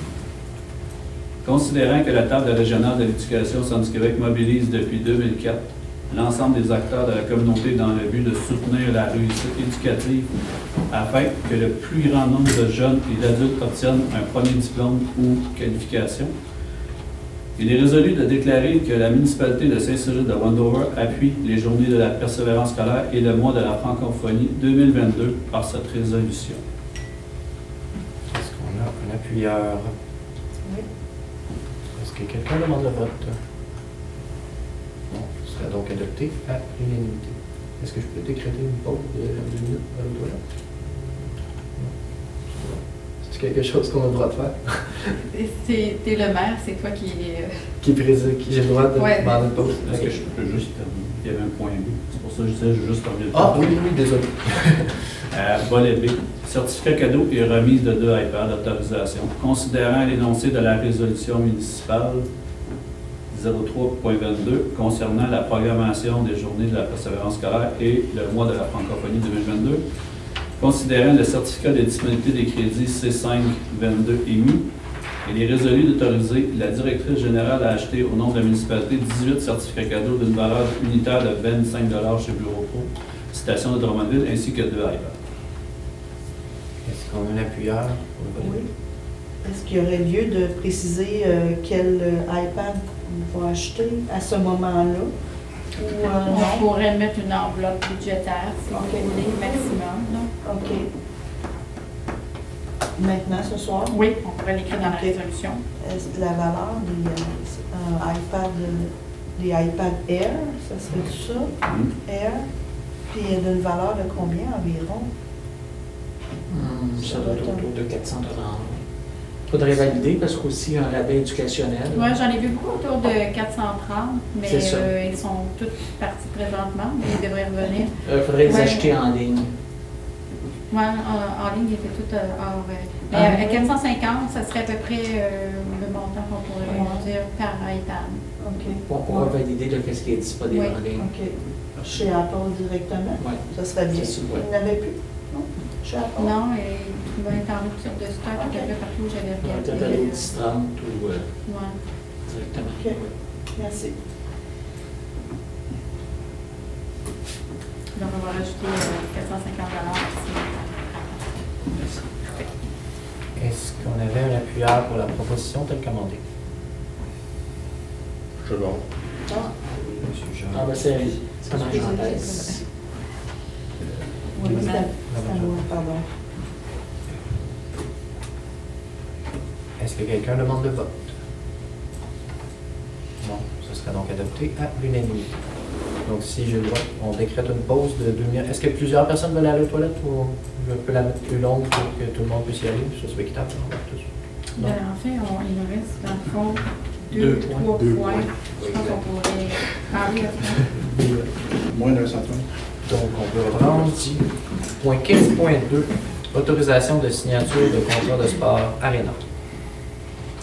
Donc, considérant que le coordonnateur des sports est responsable des locations d'espace de l'Arena, considérant qu'une signature de contrat par l'administration doit être autorisée par un représentant, sur ma proposition, il est résolu d'autoriser M. Patrick Fréchette, coordonnateur des sports, à signer les contrats au nom de la municipalité pour les locations des heures de glace, du deck hockey, des terrains de volley-ball, toute autre location pour des activités se déroulant à l'Arena sous l'accord du Conseil. J'en fais la proposition. Second. Est-ce que quelqu'un demande le vote? C'est donc adopté à l'unanimité. 15.3, transfert de banque d'heures non utilisées dans les contrats. Considérant que le contexte pandémique avec des mesures sanitaires, beaucoup d'activités ont été reportées. Considérant que les organismes ont acheté des banques d'heures, considérant qu'il reste des banques d'heures non utilisées pour la saison actuelle. Pardon, je viens de perdre mon texte. Voyons, j'ai dû bouger à sauver. Excusez. On peut le faire, on peut le terminer. Je comprends la pause. On va prendre une pause. Attendez. OK. Il reste des banques d'heures pour la saison. Considérant qu'il est préférable de transférer ces soldes pour l'année sous forme de crédit dans l'année suivante au lieu de procéder à un remboursement, considérant les recommandations du Comité des loisirs, arts et culture, il est résolu, c'est aussitôt que je bouge la souris, d'autoriser M. Patrick Fréchette, coordonnateur au sport, à transférer les soldes des heures non utilisées sous forme de crédit pour la prochaine saison, de fournir un rapport à la municipalité ou au département de comptabilité des crédits transférés de la période en cours à la prochaine saison. J'en fais la proposition. Le second. Est-ce que quelqu'un demande le vote? C'est donc adopté à l'unanimité. 16, certificat de disponibilité des crédits. 16.1, certificat de disponibilité C-05/22, conformément aux dispositions du règlement numéro 361 concernant les règles de contrôle et de suivi budgétaire. Alors, je pense que c'est vous. C'est moi qui oui, c'est ça, je laissais aller. Je sous-signer Lynn Rivard, directrice générale et greffière trésorière par intérim, certifie par la présente que la municipalité dispose des crédits nécessaires pour acquitter les dépenses autorisées par le Conseil à la présente séance et, si requis, est autorisée à faire les transferts budgétaires parmi les comptes du Grand Livre pour couvrir les dites dépenses. Les dépenses seront payées à même le compte d'opération ou, si requis, à partir de la marge de crédit. Donc, déposé ce 7 mars 2020.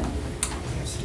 On en a inventé la période des questions. Les citoyens dans la salle. Il n'y a pas deux périodes de questions, monsieur le ministre. C'était pas une au milieu, une à la fin. Oui, on l'a sauté quand. Mais elle n'était pas à l'heure du jour. Non, elle était à l'heure du jour. Elle était à l'heure du jour. OK. Oui. Fait que madame, elle a demandé sa question juste trop tard, elle est obligée d'attendre à la fin. Oui, c'est concernant le point 8.1, modification de la tarification certains services. Il s'agit de quels services?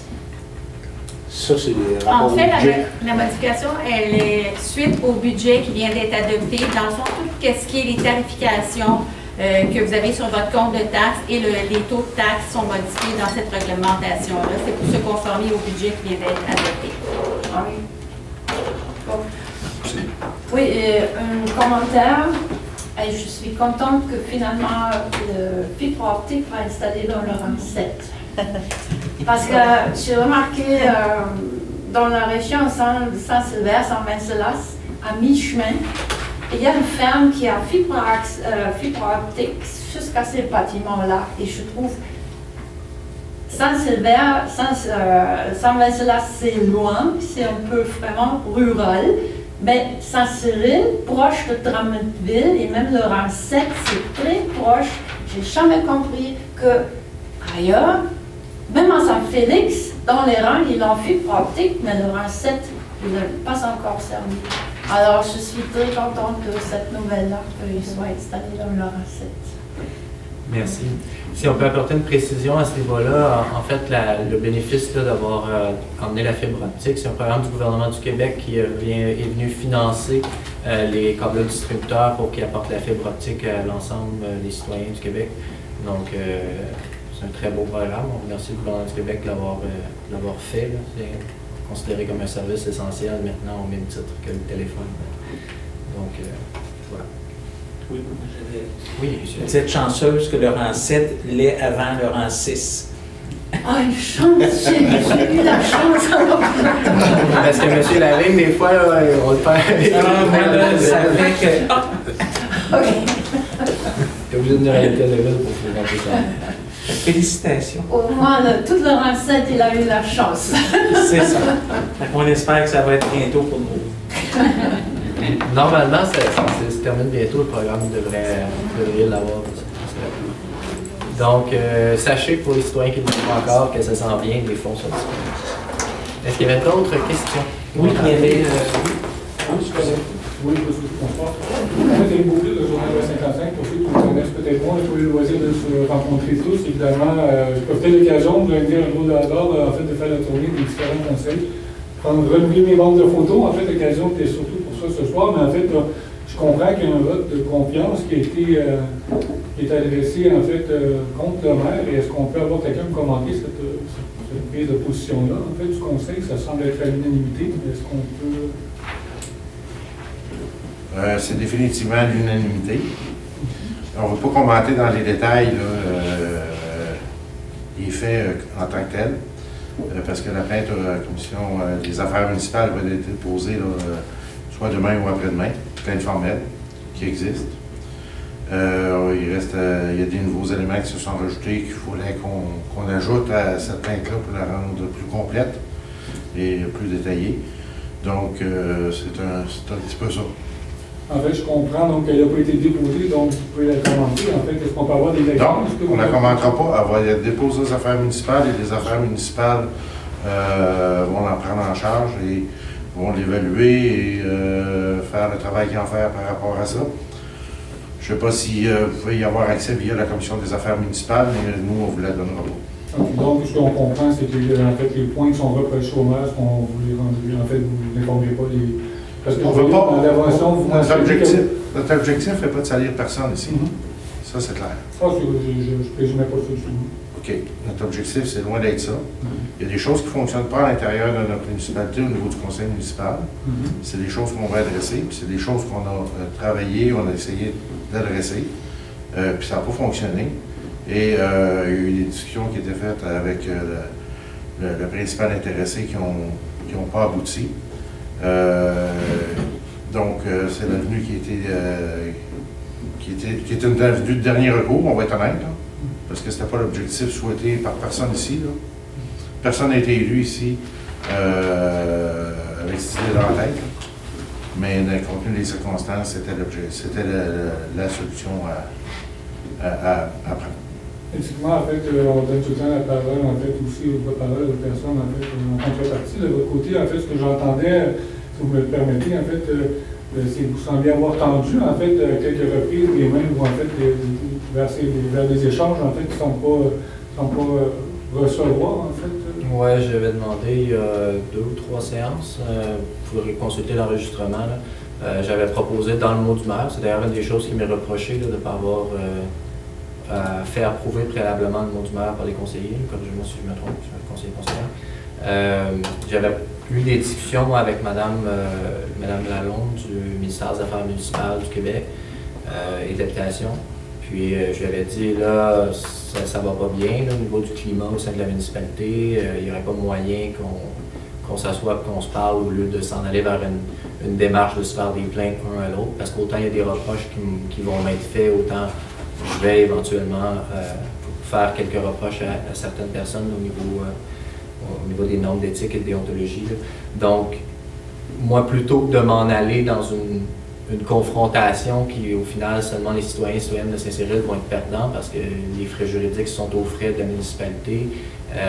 Puis, s'il y a des destitutions de part ou d'autre, les nouvelles élections vont être aussi aux frais des citoyens et citoyennes.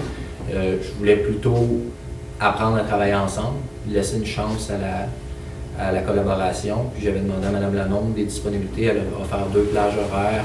La greffière qui a démissionné, Mme Cardin, elle a envoyé un doodle aux élus pour demander les disponibilités pour les 2 plages horaires. On a seulement eu 3 réponses sur 7 élus, dont moi. Donc, 2 des 6 conseillers qui ont répondu au doodle.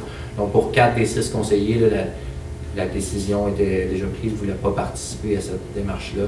J'ai également approché, bon, il y avait M. Jacques, Mme Jean, mais je vais présumer Mme Jean Tassoucier, étant donné que son conjoint, là, qui m'avait dit dans une séance du conseil qu'il n'était pas intéressé à avoir des échanges téléphoniques avec moi, M. Masson également.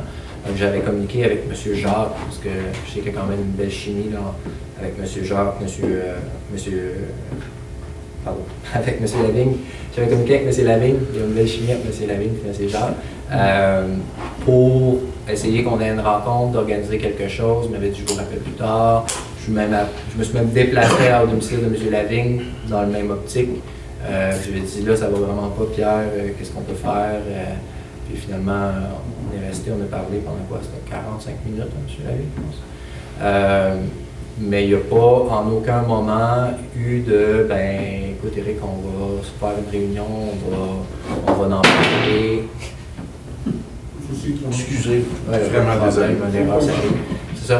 Il n'y a pas eu de moment, on va en parler, on va faire une réunion, on va tenter de trouver des solutions ensemble, ou voici ce qui va pas. Voici ce qui va pas, moi je l'ai découvert formellement quand M. Masson m'a envoyé par erreur un courriel avec une liste de 11 pages d'allégations. Est-ce que c'est une procédure normale, en fait, usuelle? En fait, je pose la question, en fait, je ne lance pas de paix à personne. C'est une procédure, en fait, usuelle d'envoyer, de tenir des séances ou des informations dans une façon comme cela entre les élus. Est-ce que c'est une première, en fait? Je ne comprends pas votre question. En fait, d'avoir envoyé, en fait, ce que j'entends, c'est que M. le maire a reçu un document par... Monsieur le maire a effectivement reçu un document par erreur, puis ça, c'est pas une cachette, là. OK? Sauf que c'était un document préliminaire qui était loin d'être final. OK? Puis qui n'était pas destiné, puis ça, c'est vrai. Maintenant, il n'y a rien qui dit qu'un coup de document final aurait été complété, qu'il n'aurait pas eu de copie, parce que M. le maire préconise la transparence depuis le début de son mandat, et nous aussi. Moi, je tiens juste à mentionner que, par contre, quand on nous dit qu'il y a eu on a refusé des communications téléphoniques avec le maire, effectivement, parce qu'on a appris qu'on était enregistré dans nos conversations, soit téléphoniques ou on était enregistré, puis à notre insu, puis on ne l'a pas accepté. C'est à ce moment-là qu'on a décidé qu'on ne voulait plus de conversation téléphonique avec le maire, parce qu'on avait le lien de confiance était carrément brisé. Je tiens juste à préciser là, que j'ai appelé M. Jacques à 10-15 reprises avant le temps des fêtes pour l'informer d'une rencontre. Puis l'appel n'a jamais été pris. Donc c'était avant cette chose-là, là, aurait appris. Sans vouloir débattre à la pièce, en fait, parce que je vois, j'ai pris quelques notes, là, et je comprends. Donc, ce que j'entends, c'est qu'il y a clairement une sanction au niveau des communications, parce que là, je voyais, en fait, on relatait des propos qui ont été tenus dans les médias, entre autres, et je me permets de mentionner si quelqu'un veut commenter.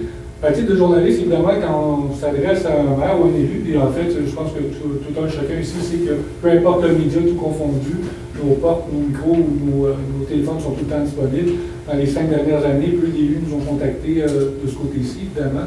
C'est plus commun de Drummondville, évidemment, les médias, généralement, c'est l'usage, mais en fait, on n'a jamais empêché qui que ce soit de communiquer avec nous. En fait, ce qui me rend perplexe un peu, c'est qu'on dit le mot du maire doit passer au conseil, il doit, quand un journaliste s'adresse au maire, je me permets de poser la question, j'ose espérer que c'est son opinion que je vais avoir.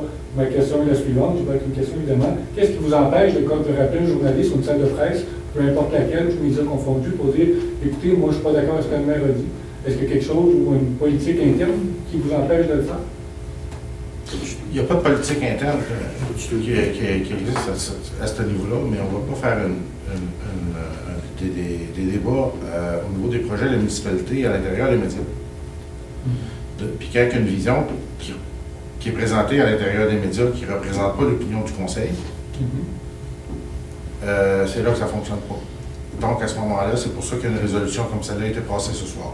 Le maire, pour être honnête avec vous, a, oui, l'autorité légale de parler aux médias, OK, mais n'a pas l'autorité morale à partir de ce moment-ci, de la part du conseil municipal, de s'adresser aux médias et de parler des projets qui impliquent la municipalité, dans l'intérêt des citoyens de Saint-Cyril et des projets qui sont en cours, en développement.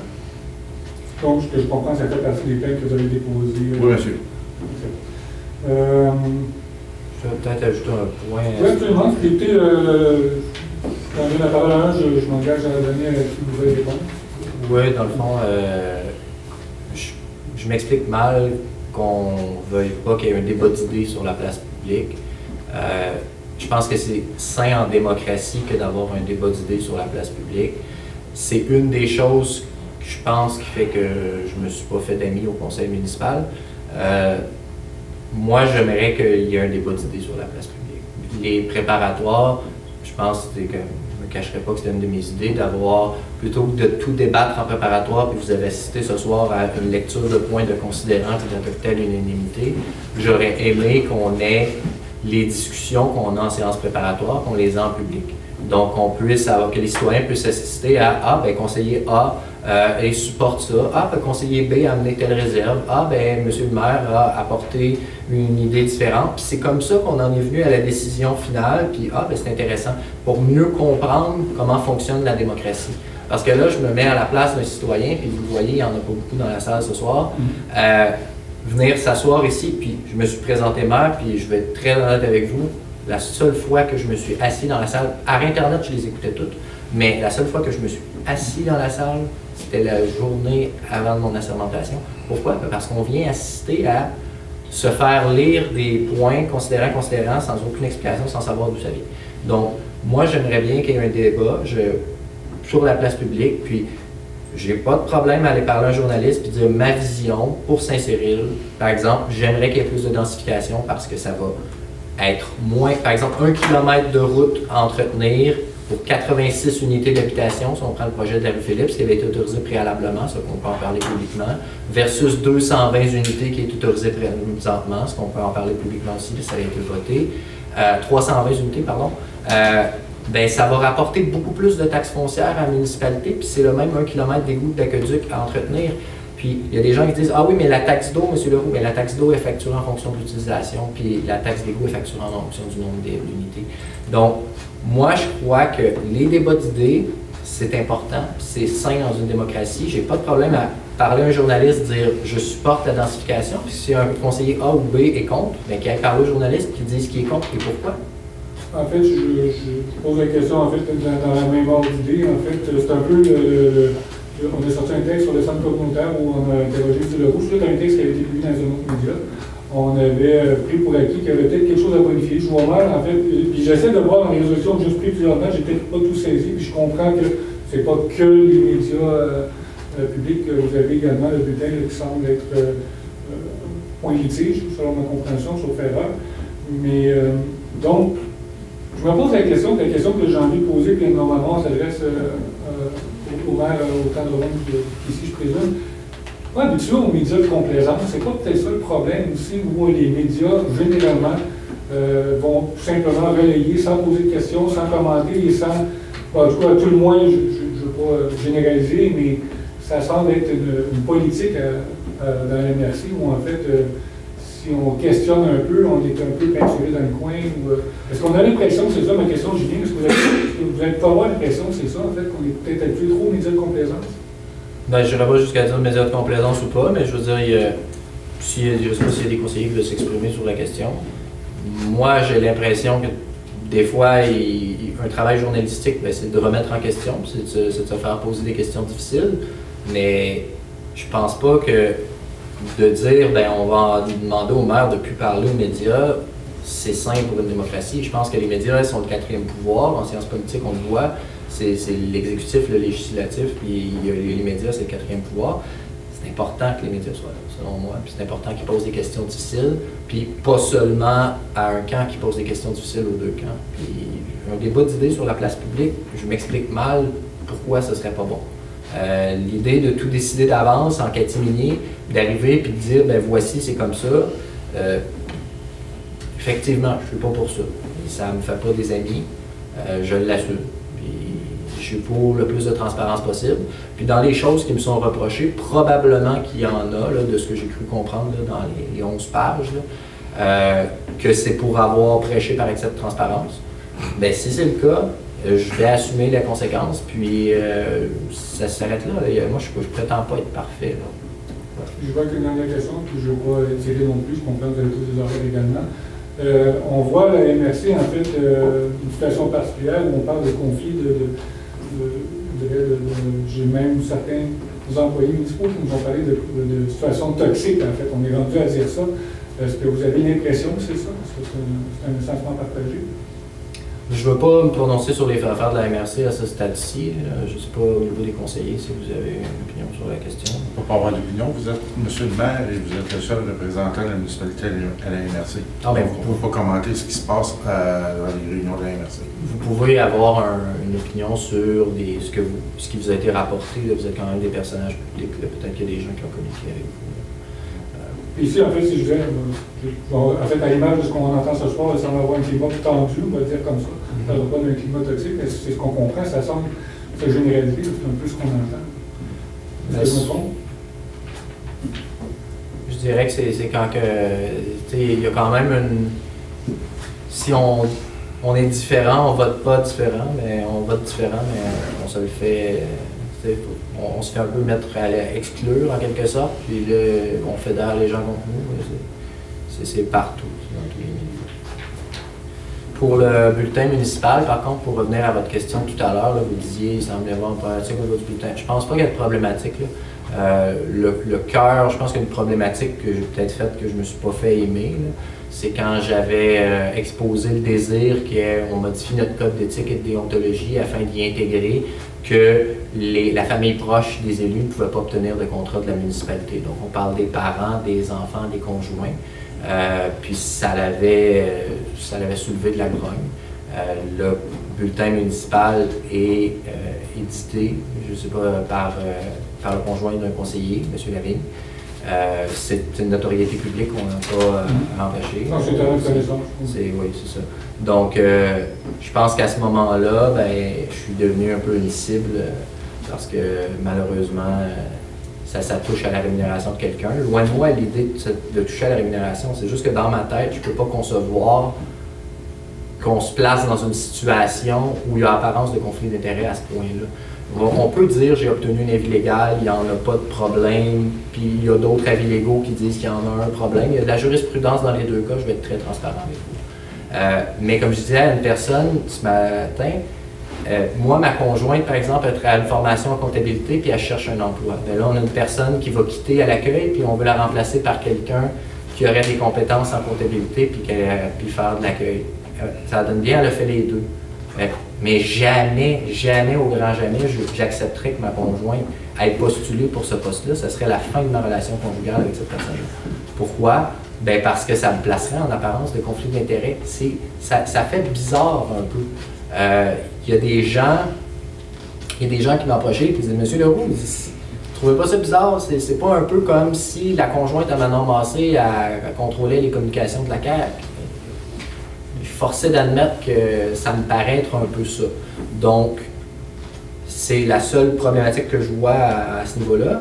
Puis au niveau peut-être du groupe Facebook de la municipalité, là, il y avait une demande qui avait été faite de la part de l'ancienne directrice générale adjointe, Mme Cardin, à savoir je vois Mme Jean-Thèse sourire, je vais peut-être m'attendre, je ne sais pas si c'est une notoriété publique, je ne veux rien dire, je ne veux pas me placer dans une situation où je donnerais une émission. Bon, vraiment, je ne vais pas l'ensemble de mes questions. Je donne tout le temps positivement la parole à ceux qui veulent la prendre. S'il y a des choses à ajouter dans le même esprit, évidemment, que l'autre jour, les sujets. Moi, je vais vous faire un commentaire. Entendre les propos du maire lors de ses différentes interventions, je suis juste réconforté dans notre décision unanime d'avoir voté les résolutions qu'on a votées ce soir. Ça dit tout. Monsieur, Ce que je trouve plate, c'est qu'on est 6, je vais prendre les propos du maire, 6 individus avec des propos fallacieux, captieux, chimériques, fourbes, hypocrites, illusoires, imaginaires. Je trouve ça extraordinaire. Je ne sais pas ce que je fais ici. Est-ce que j'ai utilisé le mot chimérique? Non, fallacieux. Je vous donne les synonymes, là. J'ai trouvé ça extraordinaire. Où ça?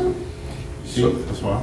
Oui, les 11 pages qu'on a écrites, c'est des propos hypocrites, illusoires, imaginaires. J'ai pas dit que 100% de ce que vous avez écrit était de cet ordre-là, mais il y a quelques éléments qui semblent plutôt très problématiques. Je vois ces mots, monsieur le maire. Bref. On est... On a quand même remarqué qu'on est 6 et qu'on est unanime. Ça parle un peu quand même. Merci beaucoup.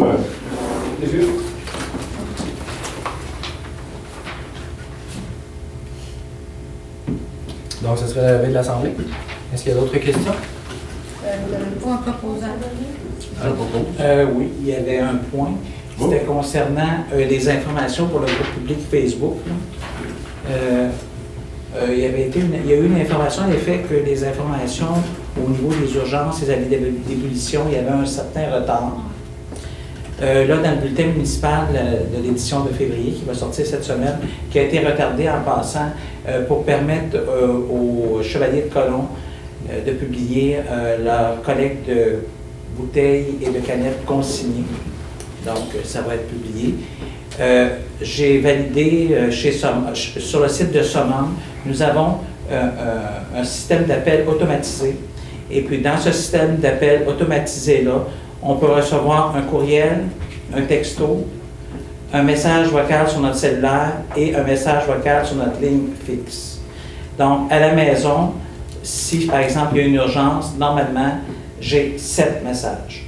J'ai 2 textos, j'ai 2 textos, 2 messages vocaux, 2 courriels et la ligne fixe. Avec M. Aymon, qui est avec moi dans le comité des communications, on a regardé le bulletin municipal, on a justement publié le système automatisé Summum et ça vient répondre que effectivement, la personne n'a qu'à s'inscrire et peut se désinscrire. Il y avait ce point-là. J'ai perdu mon idée. L'autre point, bon, il y avait ces 7 messages-là. Et également, il y a le bulletin municipal. Et oui, c'est ça. Là, on a Facebook, mais on va avoir sous peu Instagram. Alors, tous les moyens. Et également, pour les assemblées publiques, ça serait possible par notre système de visioconférence de Zoom, de mettre en ligne le lien et la personne peut assister en direct.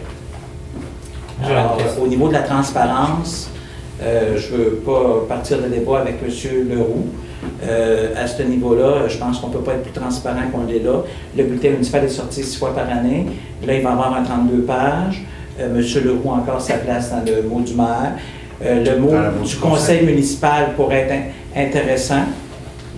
Et pour chaque conseiller, pourrait ramener de son district. Par exemple, moi, j'ai le district numéro 1. Bon, si j'ai, par exemple, le long d'autoroute, un nouveau projet, comme il y en a un là, qui a passé au CCE récemment, ben, je pourrais avoir quelques lignes Ça n'empêche pas que le maire aurait également son mot, c'est-à-dire ses lignes, et chaque conseiller pourrait compléter avec ce qui se passe dans son district. Ça, c'est une lame à deux tranchants.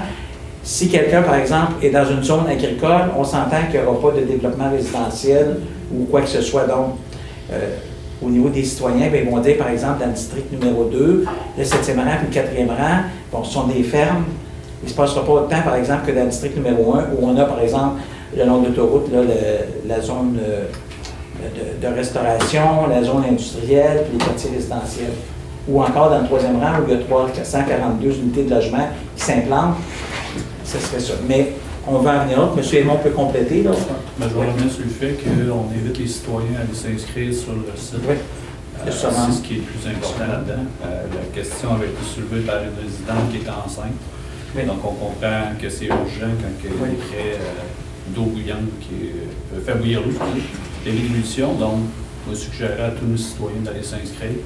L'avantage, c'est qu'on a découvert l'option texto, qui dérange moins qu'un téléphone à toute heure de la journée.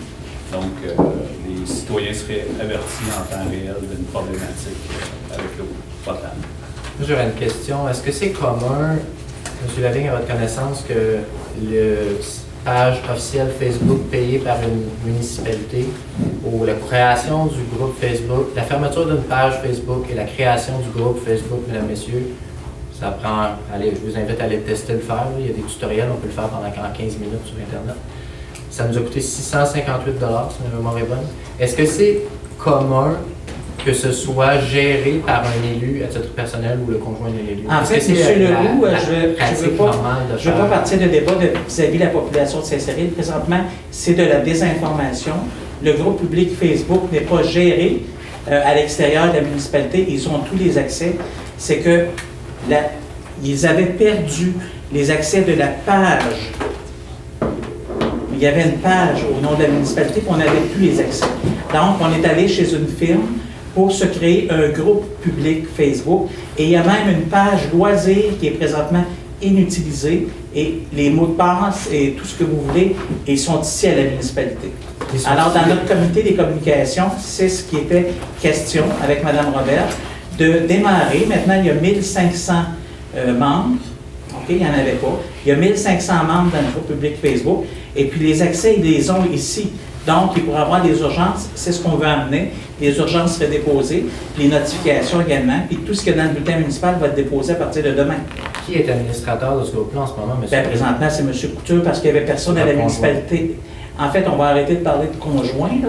Il n'est pas payé pour faire ça. Ça a été la demande de la municipalité pour partir un groupe public Facebook. Parce qu'il n'y en avait pas. Est-ce qu'il est vrai? Mais moi, j'arrête ici. Là. Je pense qu'on va arrêter ça, c'est fini. M. Lavigne, quelqu'un Vous levez, non, je demande à la rédaction. vous levez la Non, c'est